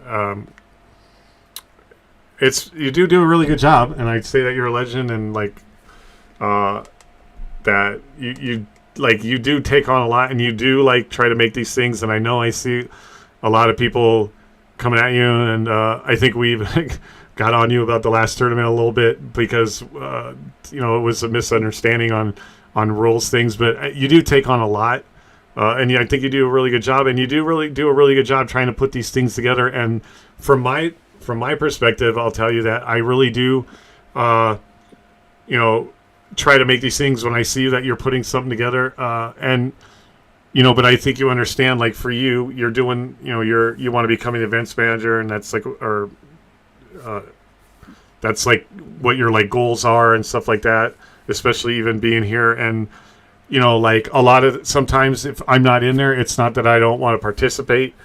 I'm also, I podcast a lot, and I have a time that I podcast mainly, and so that's what I'm like working on outside of also trying to play in tournaments and ultimately like hopefully make a team, but not at the esports try hard like mentality. It's like, if I hope I do, I really want to, but it's to help a team. But I also want to push my podcast. So when I see you put things together, if I'm not there, it's not always because I don't want to play that game or whatever. I try to jump in, and even if it's something like Rocket League, and like if you do Rocket League again, I actively, if I can, I also want to like do that, because part of me is like, if you put something together and people don't come in there, I feel bad, right? Not to say that like, please, even if you say don't feel bad for me, it's not in that sense. Like I don't feel sorry for you or whatever. It's, this guy put in this work, and we have all these people in here talking about all this stuff. like, where are you guys? It's like, I want to try to make a point to be there for one, the community, and two, like, yeah, to be like, hey, you put this together. I want to show appreciation, so I'm going to come in there, even though, you put together like Rocket League that I've never played, and or something else. And I think I try to do it, not all the time. And then, I did go through some stuff where I wasn't even in here. But you do like a lot of work, and I hope people appreciate and see that you do a lot of those things, and you really try to put them together. And when I see people not like, like, hey, everybody, I'm starting this room. From my perspective, I want you to understand that, I'm doing like the podcasting too, and that may be some reasons why I'm not there. And I even try to explain it to you, and you're a good person. You're probably like, yeah, no big deal, whatever, works. But I still feel like I want to let you know, because I know that you took the time and the effort out of your time to do something like that. Like, hey guys, like, he did all this work. Like, let's try to go show him some appreciation. So even when you do all that stuff, it's very appreciated. And I wish, and I hope more people like realize that and see that, and do get involved in things. Not even just people that aren't around, just people in general. But I want you to know that, like, when you do that, if I'm not in there, it's never like, I don't care about that game. I don't care about what he's putting together. It's just like, okay, maybe I'm podcasting and I really want to do it. Maybe I can get there after, or, I'm going to move things around and be in there. But it is very appreciated what you do. And I know that you probably take on a lot. I don't know if people do or do not, like, say that to you. But for me, I wanted to tell you that. And I hope I speak for a lot of people that it is, like, appreciated. And sometimes look forward to go like, okay, what's Toji putting together? And so what you're doing, like, in the community, like, it's very appreciated. And you are, like I said, to me, you're a legend. And at any level, because, like, I always tell people, right, I started this quote after I had, like, after I got sick, I started looking at the world differently, that it just takes one person to think you're a legend to be legendary. And you may not think that you're a legend or you're legendary, but if I think you are, then then that makes you that way.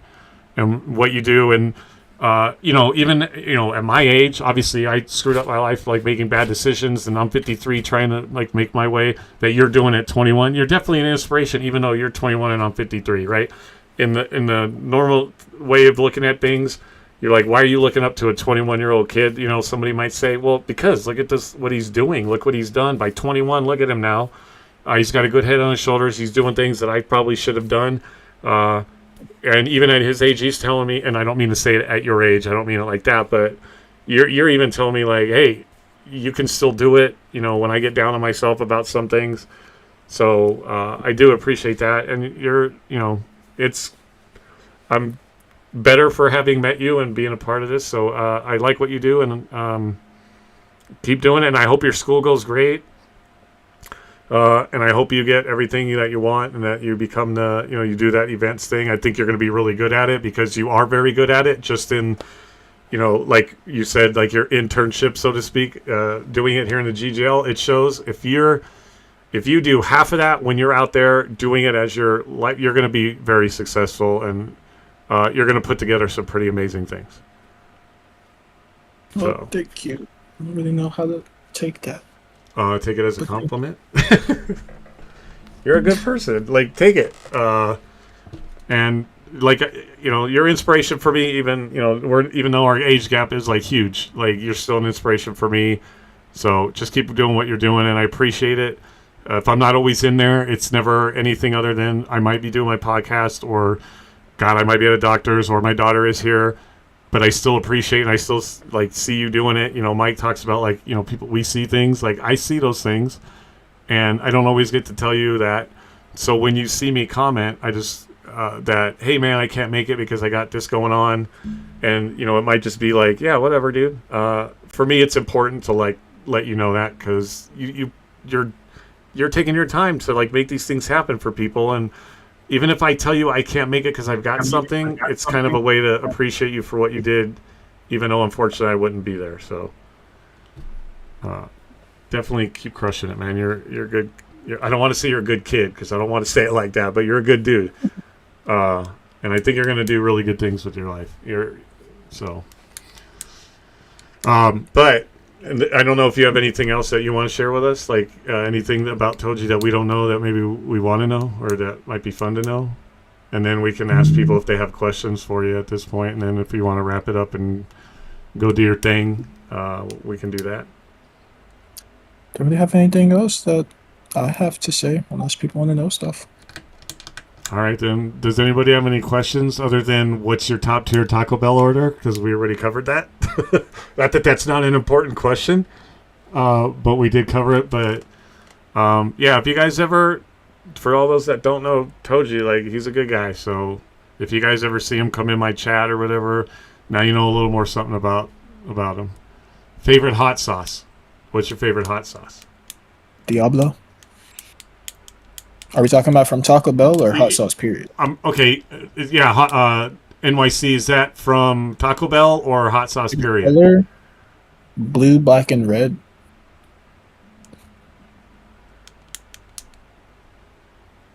Blue, black, and red, sometimes the color of his butt after he got spanked. Pretty much. Right? Mixture of the two. He's like, yeah, you said you were happy because it molded you and who you are, so that makes sense. It's your favorite colors. I look like a black man with Asian eyes and dreads that are hanging in front of my face that the end of them are dyed blonde. How much of that how much is that is true and how much is that is sarcasm? Or is that literally... All of that is true. So then you could have just come on and just been on camera with us. That's all y'all needed to know, though. Okay, that's all we need to know. Yeah, there's pictures of me in here. See, there's one. There's one right there. What's with the... Oh, and apparently you have face paint. Blue face paint, like tears down your face. Yep. Anyway, guys, that's Toji. Okay, this might spark a debate, but I don't know. I can't remember what your feelings, but somebody asked you, Big Josh asked you, does pineapple go on pizza? Hell no. If you're putting pineapple on pizza, then I'm praying you're Hawaiian because that's the only time it's accepted. Okay. Okay. Calm down a little bit. First of all, pineapple. Okay. Just don't be one of those people that are like, this is how you eat pineapple on pizza. You throw the pizza in the garbage. Like, please don't do that. If you don't like it on pineapple, that's one thing. But I believe pineapple belongs on pizza and it's delicious on pizza. But Toji doesn't think... Okay, do you not like it on pizza? Okay, how do I ask? Or should it not be? Why? A sweet should not be on a savory option. Why? Sweet and savory go together all the time, and there are treats and foods across the world and planet and ages that are sweet and sour mix, or sweet and salty, or sweet and savory put together. Pineapple does not belong on pizza. No fruit belongs on pizza. Okay, so that's where we will disagree. Because I absolutely... I don't want to taste juice while I'm trying to taste sauce. But the flavors are so good together, though. I think it belongs. Okay, so he's wrong, and that's okay. He couldn't get them all right, guys. He couldn't get them all right. Okay, he was bound to get one wrong, and there it is.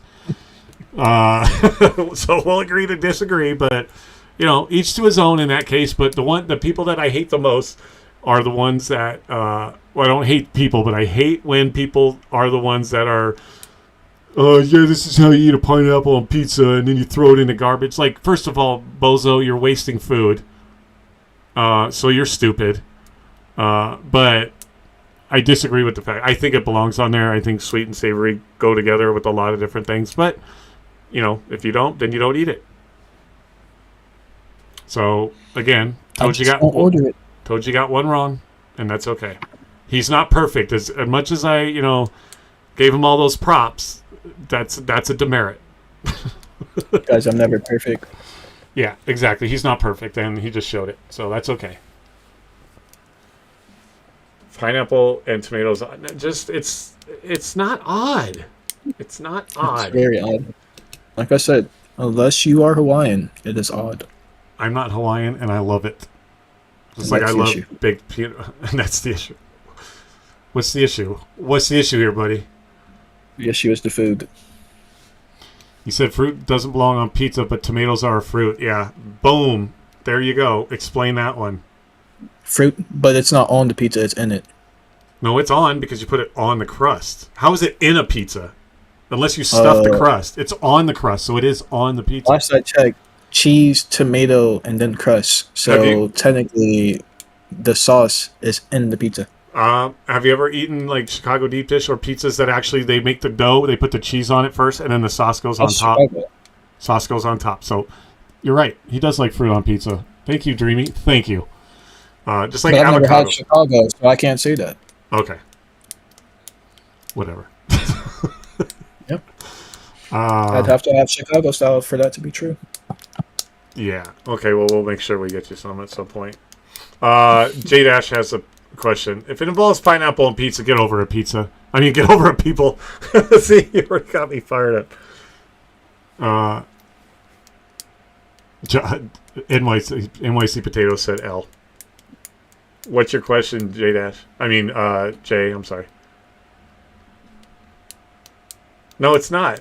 See, it's different food, different ways. Like, okay, like I love onions on a hot dog, onions on my hamburger. I don't like onions in my tuna fish. I don't like them in my enchiladas. So it's not like having pineapple in a pasta dish. It's not. That's completely different, though. Onions are made to go on foods. But what I'm saying is, like, my parents give me a hard time for like things like, because they put onions in enchiladas and they put onions in tuna fish. I don't like onions in that way, but I like them chopped up in my salsa. I like them on a hot dog. I like them on a hamburger, but I don't like them in there. And they're like, but what the hell then? But that's not the same thing. Pineapple in a pasta dish, not the same thing. Not the same thing.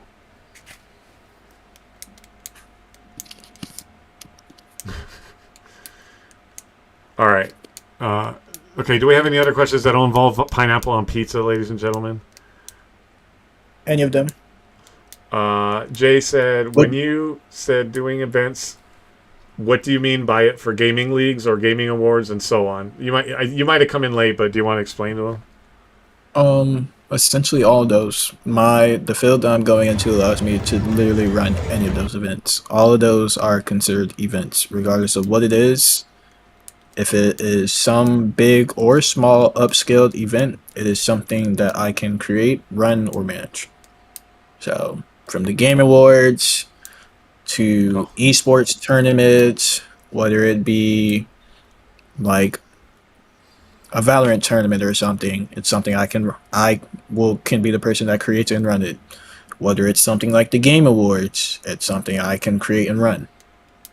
So any of those I can do. Okay, I got a question in my chat, and then apparently Violet's got a very in-depth question. Okay, Dreamy asked, Star Wars or Star Trek? Star Wars, not a question. Thank you. You are back in the good graces after the pineapple fiasco. Be a question first, place. Not even a question, see? Not even a question. Good man. Smart I will man. say this, though. Star Trek does...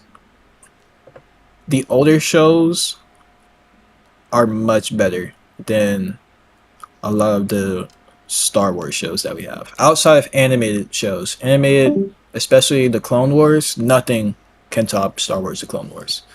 But like the old Star Trek show and movies were great. They just nowhere near Star Wars level. Yeah. Star Wars without a question. Okay, then Violet asked, and then Jay has another question. Violet asked, do you know the dance to Golden? I don't know. Really, I know the dance to all of the songs in that movie. What is Golden? What does she mean? I don't know that. I don't know what that question means. It's that gift that she sent. Oh, okay. So it depends on what your degree is at my school. Every degree has their own term of when you can finish and get your degree. So for mine, it'll take me 20 months to get my degree. But the entire college itself is an advanced program, so you advance your school faster than you would most colleges. Like for most colleges, it'll take you 4 years to get your degree. For this college, they basically jam pack all 4 years into 2 years or less. Um, so that's how it works, but it's all of them. It just depends on what you do, for sure. Oh yeah, we're having a huge grad party in Vegas before I leave, because after I graduate, we went to Japan. Me and my family have already settled it. I've got my passport renewed, so Oh, that is it my was plan. Graduation. hell yeah. When you finish the steel grab party in Vegas. Oh, that's what you were referring to. Any other questions for the great Toji? Hi, Cutter. Hi. Hello. Wait. Hold on. Let me guess which one that was. Was that Dominic? Yeah. I knew it. Hey, all right, we got the family on the show now. All right. CJ was like, that was me. Yeah, Violet must have kicked him in the CJ. family jewels. He got out of line. He's like, hi. Help me. So, yeah. It sounds like that's CJ's voice when he gets out of line. That's what it is. That's CJ when Violet is grabbing him by his ears. Right. Get in here. In here right now. All right. Well, do you guys have anything else for him?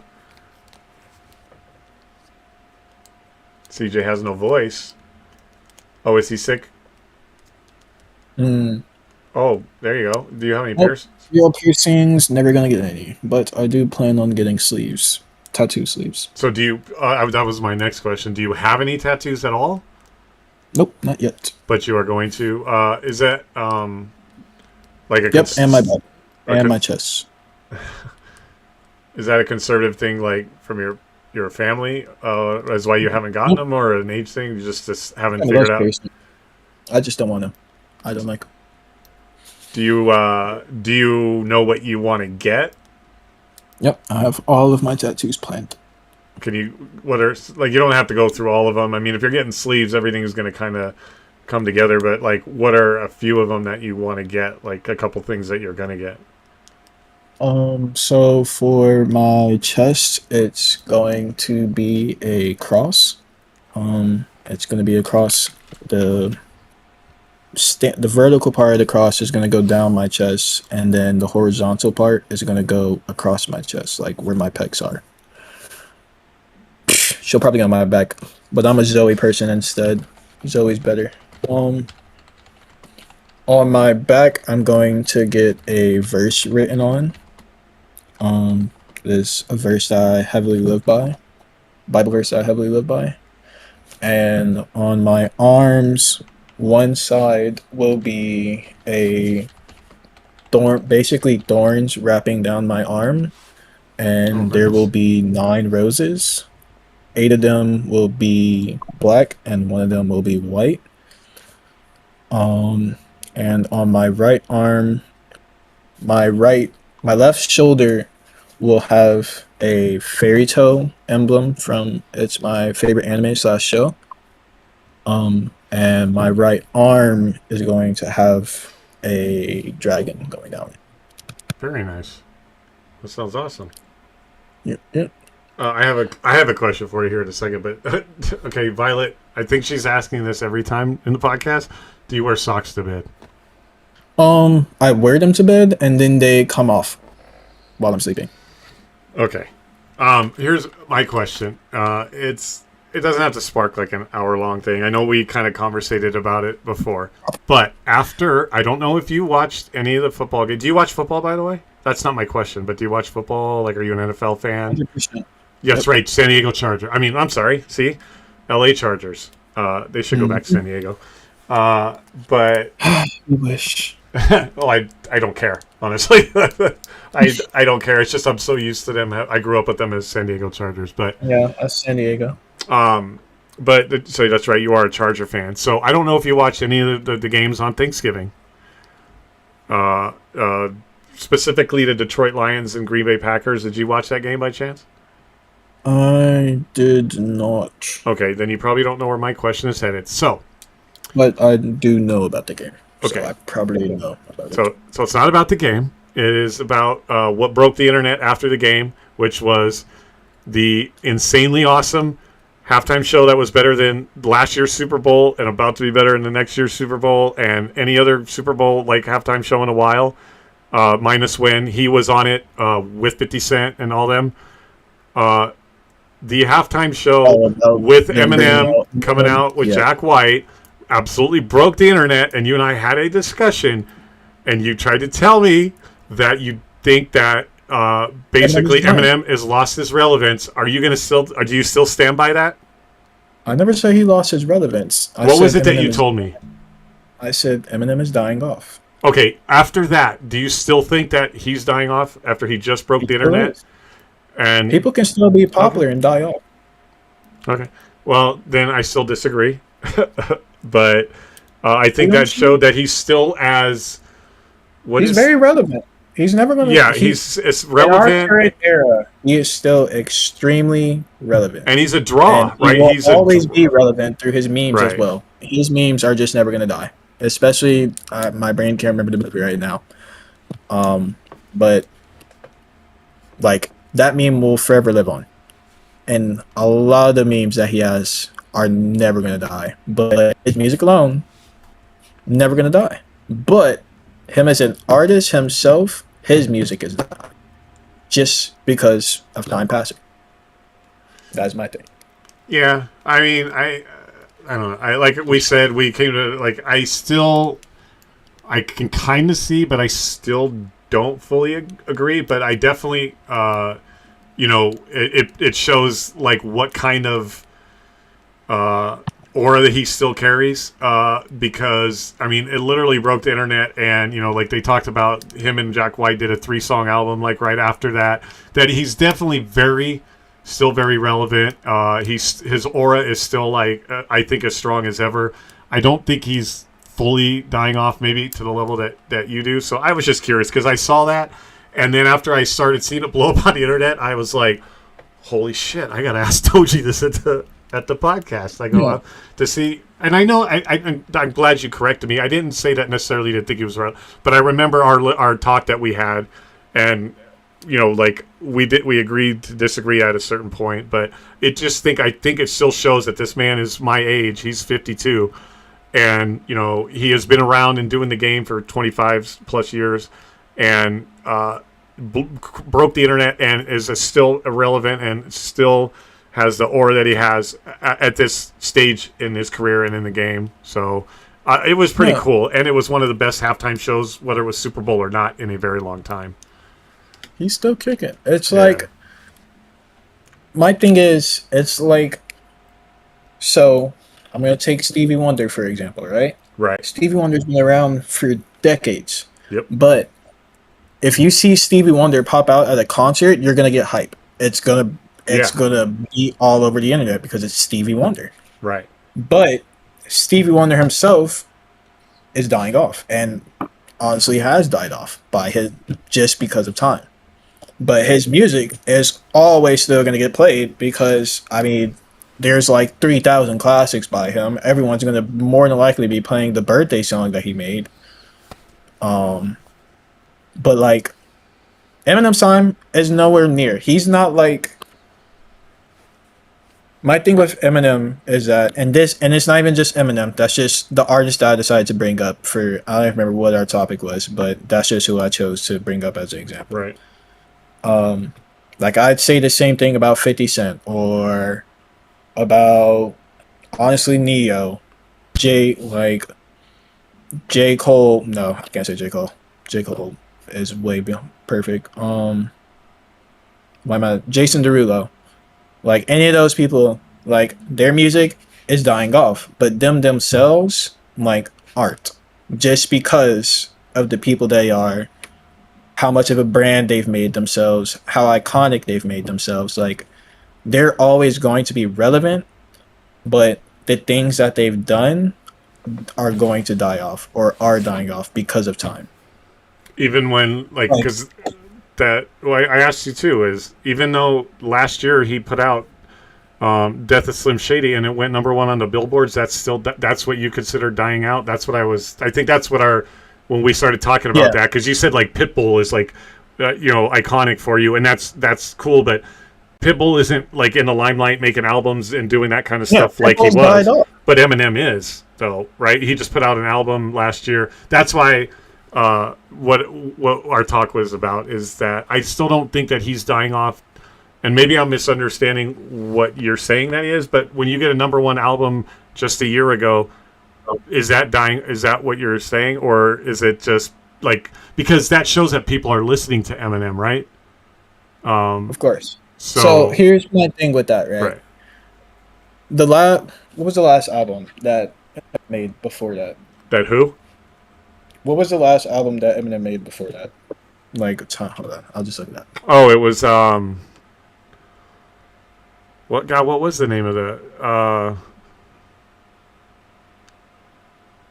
it wasn't, well, was it Relapse?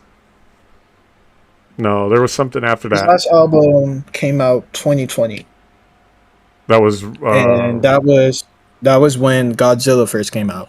right. Okay. So we went almost 4 years without Eminem making music. But there was a for reason me- why, though, too. Exactly. So for me, when you're someone who's like Eminem and you drop an album, it's going to be #1 because we already went 4 years without music or an album from you. And now it's like, oh my God, Eminem's back. Yo, everyone's going to be listening to it. And the thing about Billboard is, it's not about how good something is. It's about how much something was listened to. Right. Which, don't get me wrong, Eminem's album Slim Shady was fucking peak. Damn near every Eminem album is peak. But Right. with the way that Billboard works, since we're using that as an example, Billboard is based off popularity. How many times something is listened to. So with Eminem dropping an album after 4 years, that shit's instantly gonna go up to #1 because it's Eminem, 1. 2, it's Eminem's first album in 4 years. And 3, everyone and their mama is more than likely listening to Eminem and is going to be telling all their friends about it, so it's going to gain that popularity to get up there. But Eminem also won, I think, 2, maybe 1 or 2 Grammys or Oscar. It might have been a Grammy from that album. I can't remember. Yeah. I believe he won a Grammy from that album. Because, like I said, it was really good. I enjoyed it, especially the JID feature, because I love JID. But when I say dying off, I mean it as in, like, a person's relevance is, like, thinning. Not exactly like, yo, this person's unheard of, no one talks about them anymore. It's like you only hear about them through certain means. Like, the only time you're gonna hear about Eminem right now is either through a meme or if someone's listening to his music. But you're not gonna hear about him at, like, any relevant point because, one, Eminem barely likes, Or if he shows up at a halftime show of a football game on Thanksgiving. and that's going to blow up because, one, Eminem rarely makes appearances anywhere. So if you get Eminem out, it's going to blow up because it's Eminem. The way he carries himself as well, with him being someone who does not like appearing, like, he's already said it himself, he doesn't like appearing on television or things because he just doesn't like all that attention. Right. So you don't think people are listening to him as frequently as, like, they used to, because he still is like in the leaderboards of, like, Spotify's and downloads and all that kind of stuff. He's always relevant, Right. Because, one, people love Eminem. Like his music, like I said, his Yeah, he music is. is never going to die off, but his popularity is just because of the way that he carries himself. Yeah. Because of how he doesn't like being in the limelight. He doesn't like being in the spotlight a lot. So when he pops out, it's like, holy shit, Eminem's back. And then that lasts for maybe, honestly, a year or so because we're probably not going to see him for another few years. Well, they're saying in chat right now,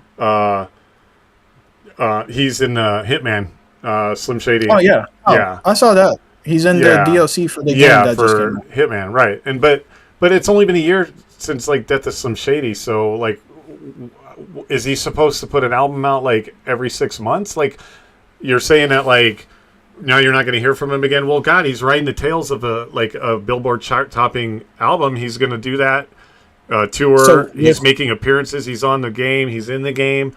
Like, I don't.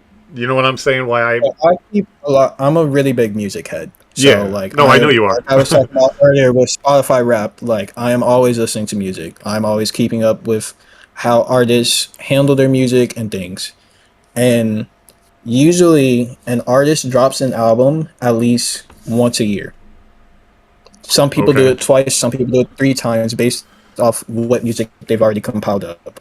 And for example, one of my favorite artists, honestly, probably my favorite artist of all time, is Billie Eilish. He is. Billie always drops an album at least every 1 or 2 years. Right. And that's a usual pattern for a lot of either artists or DJs. So when you're someone who goes not 1 year, not 2 years, not even 3 years, but 4 years without an album, Okay, but you can look at it this way, though, right? Look at it this way, though. Eminem can go 5 years without dropping an album and still be Exactly. as relevant. And he'll- But people like you said that, like all these people that like, what did you say? Billie Eilish has to drop an album because these people have to drop an album every year to stay relevant. See, I think the difference between people dropping an album every year they is don't he doesn't have to. Because, so here's my argument with that. We can take the Billie case here. Billie has been on tour for the entire past year. She hasn't dropped a single song. Meanwhile, Eminem will drop snippets of songs, or he'll drop a song. He's been dropping a song even without dropping albums. Right. Billie hasn't dropped a single song this entire year, and her last album is still top 10. Let alone, her last album is still top 5 in the world. Where's Death of Slim Shady? Meanwhile, Slim Shady hasn't been in there. I guess I can. And that came out a year ago. And her No, album he's dropped not. out a year ago. Yeah, I think it's also because look at all the music that comes along in the 5 years that maybe Eminem, but I think it shows his, and I'm not like in any sense like upset at you or arguing and said I'm just saying that the fact that the fact that he is so. That he is so amazing and so relevant that he can go that time frame and not have to drop an album and still be relevant and it might slip off the charts for the simple fact that all this other music is coming along and it doesn't mean that it means like okay I can only have 5 CDs in my CD player. I do want to listen to the new album, so I'm going to move this Eminem one out real quick, but it's always going to be coming back into there. So like, and that's the thing, as opposed to maybe. If somebody like, because we're talking about her, let's just bring up Billie Eilish, that she drops one every year because if she doesn't drop one and she goes 5 years, she might actually become irrelevant, right? As opposed to somebody, and not to say, I mean, you can't say, I don't think that she's more talented than Eminem. I don't think so. But I think she's a very talented musician, absolutely. And, she's definitely, she's definitely got it, but I think if they both put out an album this year, and then they both go 5 years without an album, Eminem is going to be a lot more, I think, relevant during that time than maybe she might, because I think he has that power that he's had for 26 years.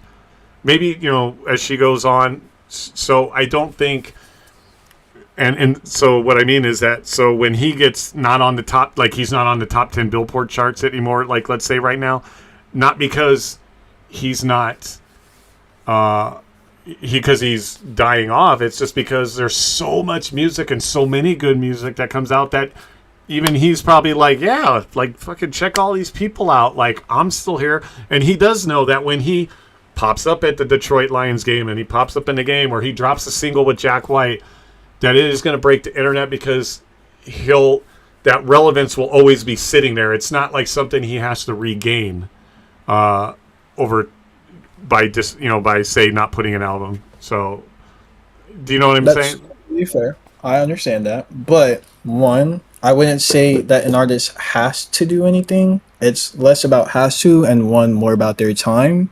Because one, Eminem has been around forever. He doesn't need to drop albums because he's already been in the game for long enough. He doesn't even need to keep making music in the first place. He just chooses to because he wants to. Meanwhile, someone like Billy, they just started their music career. One, I've been listening to Billy since, honestly, her first song came out, which was in 2018, 2019. That's when her career started. So for her, it's not that she has to, but her music career is still on an uptrend right now. Not Right. It's not at a stagnant point right now. Like Billy doesn't need to; she just chooses to because, like, And maybe she's not still need to in her is the best youthful way. era of her career. Like Billy is still in her 20s right now. I don't even think she's past 25 right now.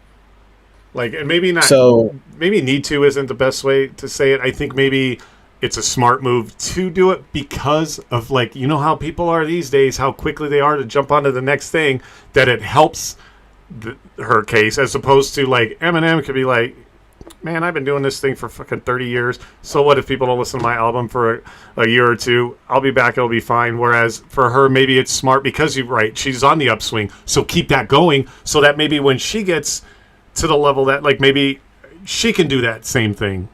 Right? So maybe need to or has my to. thing is, but Billy doesn't even need to anymore. Billy's won 8.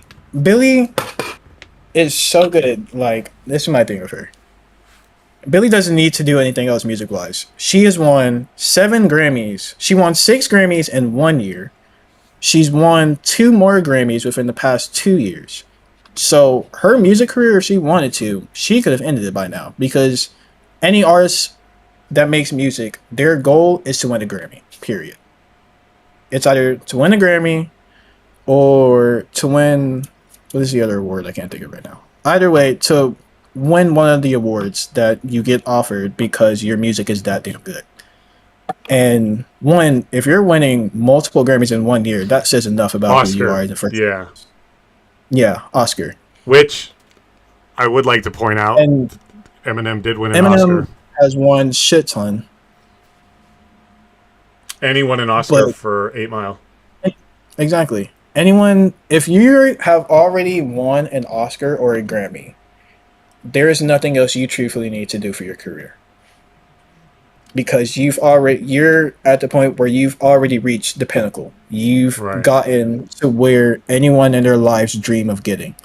That pretty much is your end goal. Once you've reached the end Right. goal, you're just doing it because you want to do it. Right. And he loves making music, and I know she does too, but Exactly. you know, But it's also about the demographic that you're targeting. So with Right. Eminem, his music is still more so towards the people that have been listening to him, and he's branching out into reaching towards the newer generation. Billy's music is towards the newer generation. So for us, her music, Billy could go 5-6 years and we'd all still be listening to her just because, one, the type of music she makes. Anyone that's either heartbroken, period, is going to more than likely be listening to her music, which everyone is, so you're going to be listening to her. Or two, because you're in that younger demographic or you're a part of her generation, you're going to be listening to her music because she's like pretty much at the pinnacle of what our generation of music is. So it's not like, so for example, like with Eminem, his music will always be relevant. Eminem goes 4 years without dropping music and reaches the Billboard. Like I said, because it's Eminem. Once he drops a song, Eminem even needs to drop an album. If he just dropped a one song, it reaches Billboard Right. top 100 period, and it reaches top one period because, like I said, Billboard is based off your popularity and how many people are listening to it. And everyone, like I said, everyone, their mama is going to be listening to Eminem once he drops a song because it's fucking Eminem. Right. But the thing with like top, like with Spotify or Apple Music, the thing that those are based off of is based off how relevant a song or album still is to the end of the year. And like when Some Shady came out, I think it was top 3 by the end of the year. And then it dropped down to top 7, I think probably around March or April this year. And then it fell off around June or July this year. So it still survived like almost 2.5 years. Or almost 2 years being top 10 in that aspect. Which is why Eminem is like always going to be relevant. Like his music is always peak.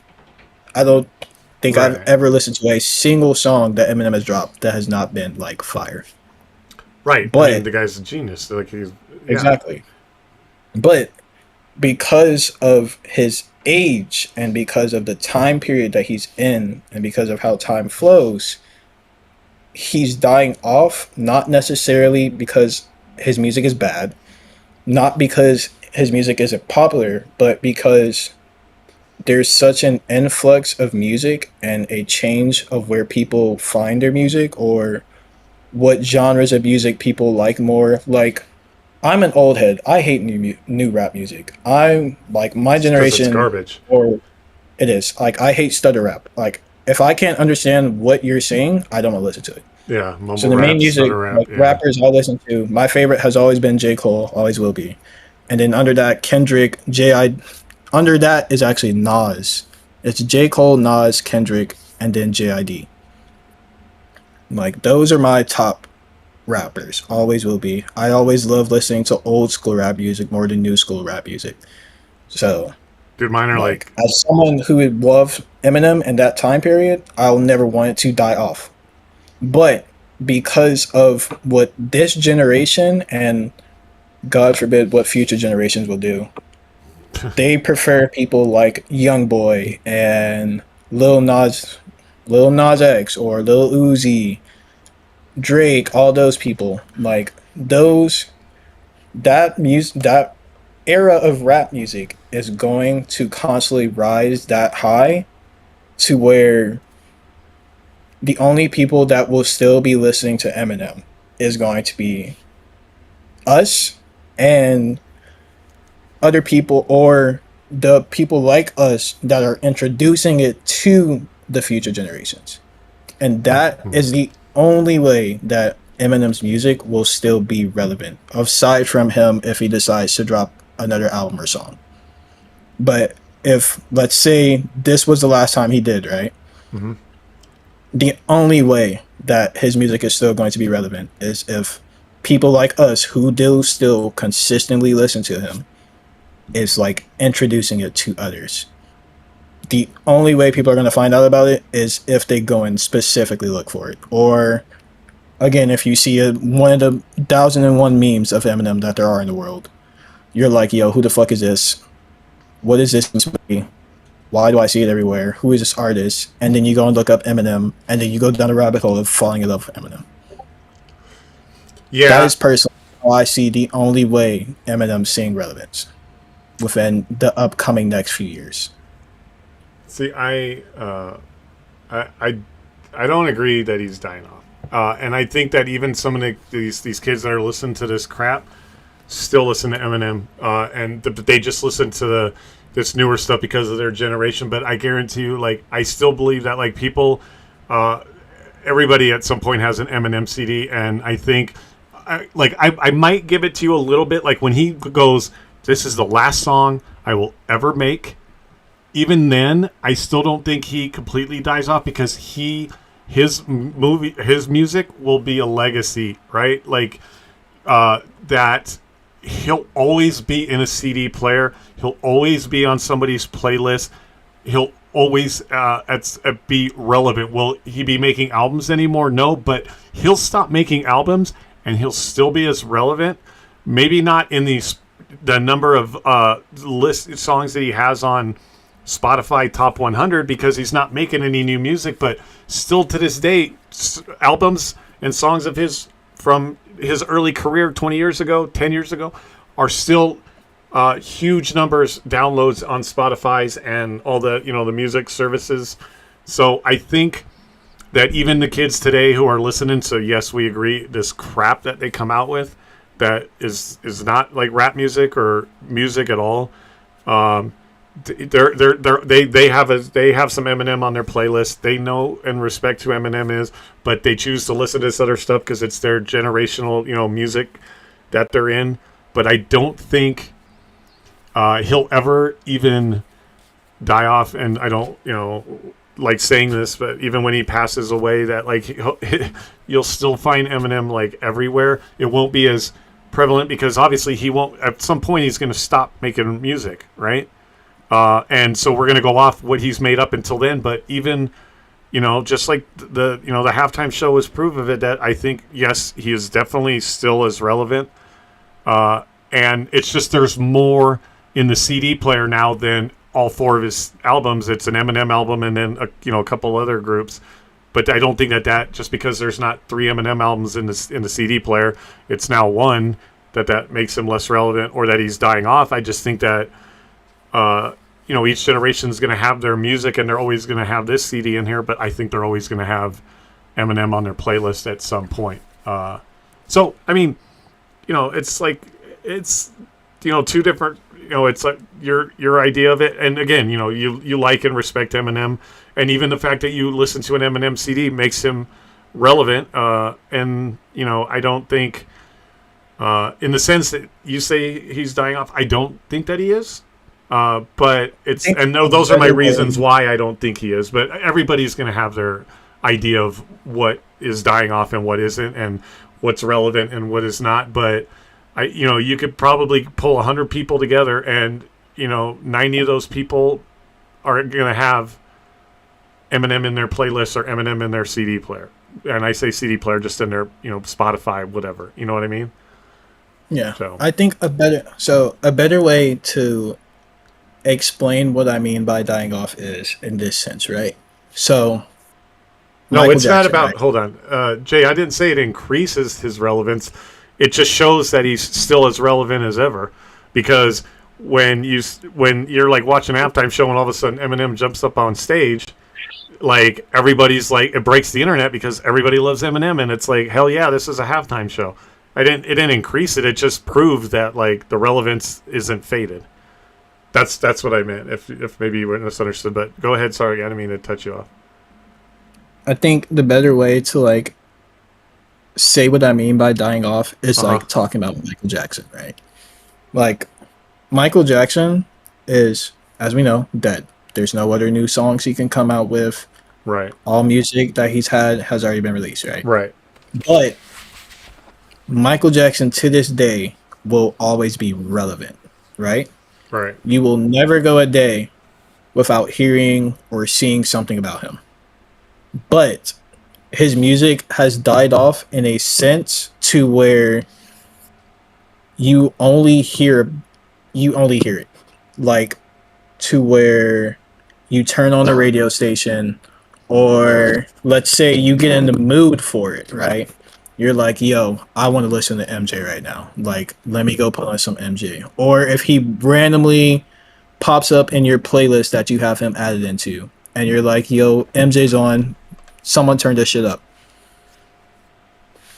That is what I mean in the sense of dying off. Like, MJ will never die in the sense of especially his music or the person that he was. Right.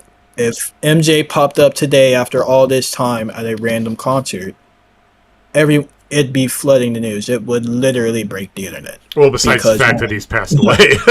like, he's dead. How the hell is he alive? Like, that would be, But, like, that would break the world. if MJ was still alive to this day, but the time of when he stopped making music is when that happened, and he went all this time and then just now popped up, it will literally crash the internet. But that doesn't mean that Jay. his music hasn't died off in a sense. Like, I don't literally mean that, okay, this person's music is gone. Like, no one listens to them anymore. It's more in a sense of this person is in my playlist, but the only time I'm going to play their music is one, when I'm in the mood of it, or two, if it literally just randomly pops up in my playlist. Like, I'm either gonna, or if I'm like me, I have random spurts where I'm like, dude, I want to go listen to fucking Metallica or Slipknot. Well, one, I listen to Slipknot a lot, period. But Right. like, I'm gonna go listen to Metallica, or I want to go listen to AC/DC, or I'm gonna go listen to Black Veil Brides. Like, I have random spurts where that's just what happens, but their music isn't always on for me. You know, if that makes sense. No, and That's what I it mean does. by, like, it's dying off for me. It makes sense. I mean, when you put it does make sense, and I can see it to a degree, but I think maybe just I still don't think that he's dying off.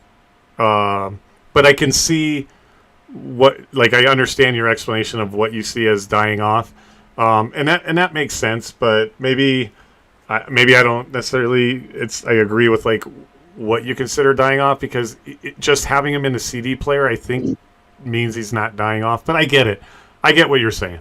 At one point, I thought, that maybe you were more saying that like he's not relevant, and I'm like, that's the most insane thing I've ever heard, is that like he's absolutely relevant. His music is relevant, and he's still big, and he's still, doing stuff. But I mean, I get it. I think maybe I'll be on board with that a little more. Like after he finally says like, yeah, this is the last song I'll ever make, right? Because you won't hear him in the studio, you won't see him making a pair. He's like, I won't tour anymore, I won't make videos, and I won't make songs.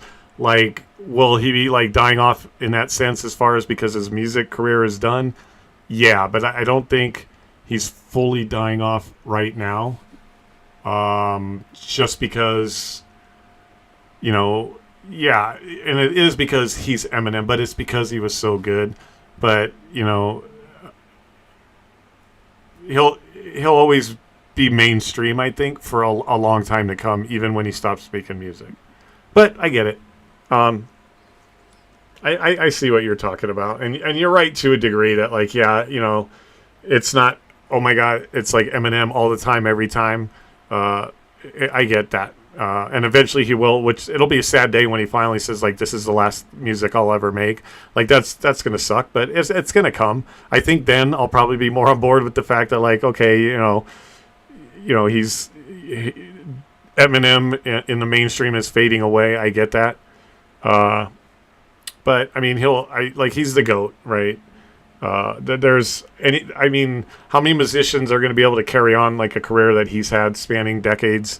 And also being like, cause some people are still making music that aren't relevant, like just bands that just make stuff that do small shows.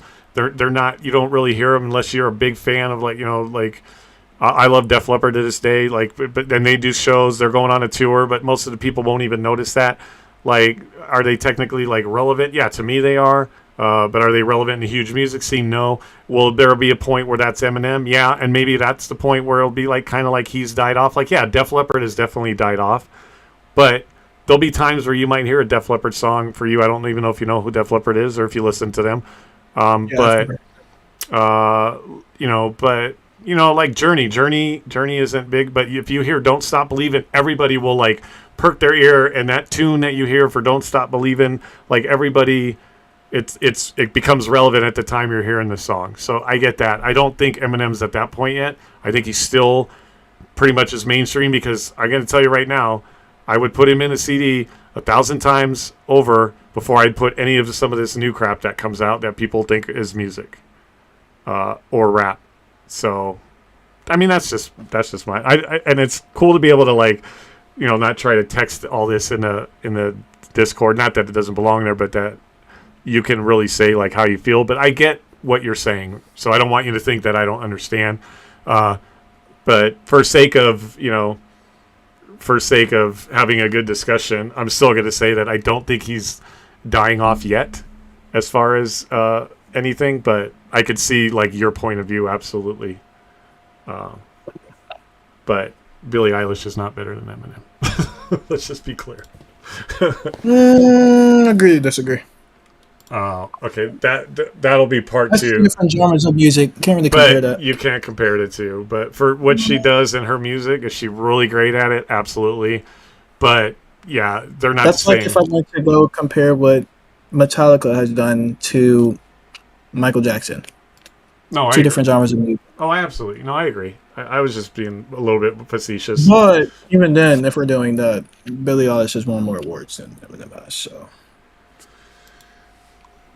Okay. just going off facts.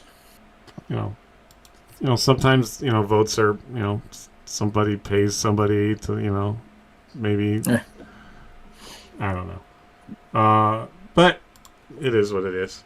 Eminem probably should have won a lot more then, but, but it is what it is. I love Eminem. I think he's great. I think he'll still be relevant and around for a while. I don't think he's going to retire for at least another 5 years or so. But I get it. So that was my question. But it was cool. All right, so I think that's probably, unless you have anything else that you want, or if you guys have any other things that you want to ask the great TOJI, I think that was a really good talk. That was a really good discussion. Those are the kind of things that I like too, right? And we can both see both sides, right? It wasn't like, oh my God, you're wrong. Mm-hmm. Except for the only thing that you were wrong on tonight is the pineapple on pizza thing. But I can look past that because he said Star Wars right away. So, hey, TOJI, it's my podcast. I will say what I want, and you were wrong. Okay? Okay. My opinion's still here. Yep, it's still here, but it'll die off too. So, but sure. Does anybody have any? Okay, I can talk. Does anybody else have anything for TOJI? Or TOJI, do you have anything you want to say in parting? I'll let you get back to whatever you're doing. I'm probably gonna go do some Arc Raiders, which, by the way, I know you love Claire Expedition. I still think at the very least, Arc Raiders should have been nominated, and I think it's kind of bullshit that it wasn't. Would it have beaten? It's not that it wasn't, like, there's nothing wrong with the game. Like I said, it's just the fact of the time of when it came out. Had it come out, that's the only reason? No, that is the only reason. I can tell you. I can completely, sure tell you that is the only reason. Had it come out a month before, it would have been in the running. There are quite a few games that are in the running right now that literally dropped not even a month before this. The literal only reason Arc Raiders isn't in is because it just dropped not even 30 days ago. Well, then I want people to understand that, because I think if it but was, everyone, I think it would be everyone on the world right now knows how good Arc Raiders is. Like, everyone would have wanted it to. I've seen everyone say it is their multiplayer game of the year. It's not that anything is wrong with it. It's just it came out too late. Okay, then I want to be considered for the Game Awards, but it's already been nominated and has won other Game Awards. Just the literal Game Awards, it's too late for it to win anything. Would you believe that some bozo on a Facebook post said that Arc Raiders is a dead game? Yeah, that's crazy. I'm like, I haven't even played the game, and I know how popping it is right now. Yeah, that was just a troll, like, hoping to get a bunch of comments. That's just rage bait. Yeah, that's just rage bait. Because you can't be that ignorant. But I want people to understand, because not that Claire wasn't a great game, and I actually see, and on my side is I didn't play Claire, but I've seen streamers play it, and I do have it. I just never got around to it. But understand it. The only reason that so if that's what you're saying, then absolutely, Arc Raiders would probably have been nominated for Game of the Year. It for sure would have been nominated. Would it have won? I don't know. Dude, But I it think I would have definitely given would it a have been run. nominated. Yeah. So if it gets a chance to run again for the following year, something pretty amazing is going to have to come out between now and then. Well, mean, GTA 6 will be out next year, so it's going to be having to will it fight though? with that. Will it though? When will it come out next year? No idea, but it's coming out next year. And even if not, there's quite a few crazy games coming out next year that I'll have to fight with. Yeah, and I think that's kind of unfair, but I would still. It's in its own right. I call it the goated Gotti when I tell people about it, because it's Game of the Year caliber, regardless of anything, whether it was too late, too new, or 1,000 games are going to come out between now and the next awards. It is a Game of the Year caliber game, not only for how good of a game it is, but for what it did coming out, where it did, when it did, right after Battlefield. I really could care less that it was sandwiched between that and Call of Duty, because Call of Duty just fell on its face. That was just a trash heap, but it was a $40 multiplayer game that came out right after the amazing Battlefield, and but it's so much more. I really think it's an absolute Game of the Year caliber game without a doubt. It's not just it's an okay game, or it's average. Like, it is a Game of the Year caliber game, and definitely deserves that respect on it, whether or not it's going to get nominated or get nominated again. And maybe they don't need it, because the numbers and the fans are speaking for it. And look how many people are streaming it, including myself. Not to say that I might not play Claire and be like, now I can see why people voted this Game of the Year, but you got to put respect on Arc Raiders for being at least a Game of the Year caliber game that, if it had gotten nominated, you wouldn't go, oh, that shouldn't be nominated. You'd be like, yeah, I get it. It probably won't win, but I get it, right? But I do need to play that Claire. I never have, so You definitely should. It's a really great game. I will. The main reason why a lot of people don't like it is because not everyone is a fan of turn-based games. But that is more than a turn-based game, and you will find that out once you play it. Yeah, and I'm mixed. I sometimes like them and sometimes I don't. But I'm not going to fully say anything until I actually play it, because it's not fair to say that oh no, that's stupid, it's a piece of crap game. Well, did you play it? No. Well, then you can't really speak to it in that sense. Exactly. And that's how I am with things as well. I don't like saying things about, at least in that substance. I don't like saying stuff, especially about movies or shows or stuff. I can't talk trash about it or say it's not up to that par if I haven't experienced it myself. Exactly. So that's cool. So yeah. All right. Well, I mean, I appreciate you coming on For sure. and talking to me. Me. Yeah, it means a lot. And I meant when I said you're awesome. Keep doing what you're doing. You're an inspiration, even to people like me, that my age, or that have not done a whole lot. It gives me faith that even at my age I can still do it. And it's good to see you do it. And you got a good head on your shoulders, and I think you're going to do amazing. And I can't wait to go to one of the events that you put together when you start doing that shit. Well, thank you. So, podcast, guys. Yeah, thanks, Toji. Thank you, guys. If you guys want to bounce out, go do what you got to do.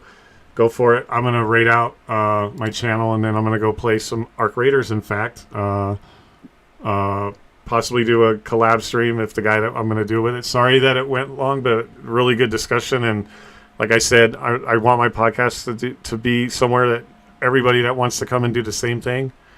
So now you guys know a little more about TOJI. So and just keep doing what you're doing. But I really appreciate it. It means a lot that you came on. Thank you for having me. All right, man. Bye. Later, dudes. All right, guys, and I'm going to raid out over on Twitch. Guys, thanks for coming in, everybody. Have a good night, you guys. It means a lot when you guys come in and hang out. And whoever hasn't been on, whoever wants to come on, it's an open invite to everybody in the chat, even in the Discord. Anybody that wants to come back, that maybe is supposed to play Battlefield with me at some point in their life. Not that I'm pointing out any names. All right, so we're gonna rate out Crooked. He just rated me out yesterday, so we're gonna show him back the love again, you guys, on Twitch. Oh no, he rated out, so we're not gonna rate out. Well, let's just rate out the guy he rated out, Jay Arsenal. So we're gonna rate somebody I don't even know out. He rated him out. Let's go rate him out. I need to take a break and use the restroom. Gemini, if you're still up to run some, hopefully my internet will hold. It has been holding, so let's pray it keeps going. Had problems earlier. If you stir down to play, give me about 10 minutes to rate out. Go use the restroom, grab a little snack, and then I'm gonna fire up my stream, and then we can get down on some. And I'll just ping you in the. I'll ping you in the Discord. I'll just jump into GGL VC. I'm gonna actually, you know what? Well, let me jump out so people don't still think the podcast is. So I'm gonna jump out of here. When I get back, I'll jump in VC again. Just hop in with me, and we'll get down on some JR. And thanks, you guys. Okay, let's raid.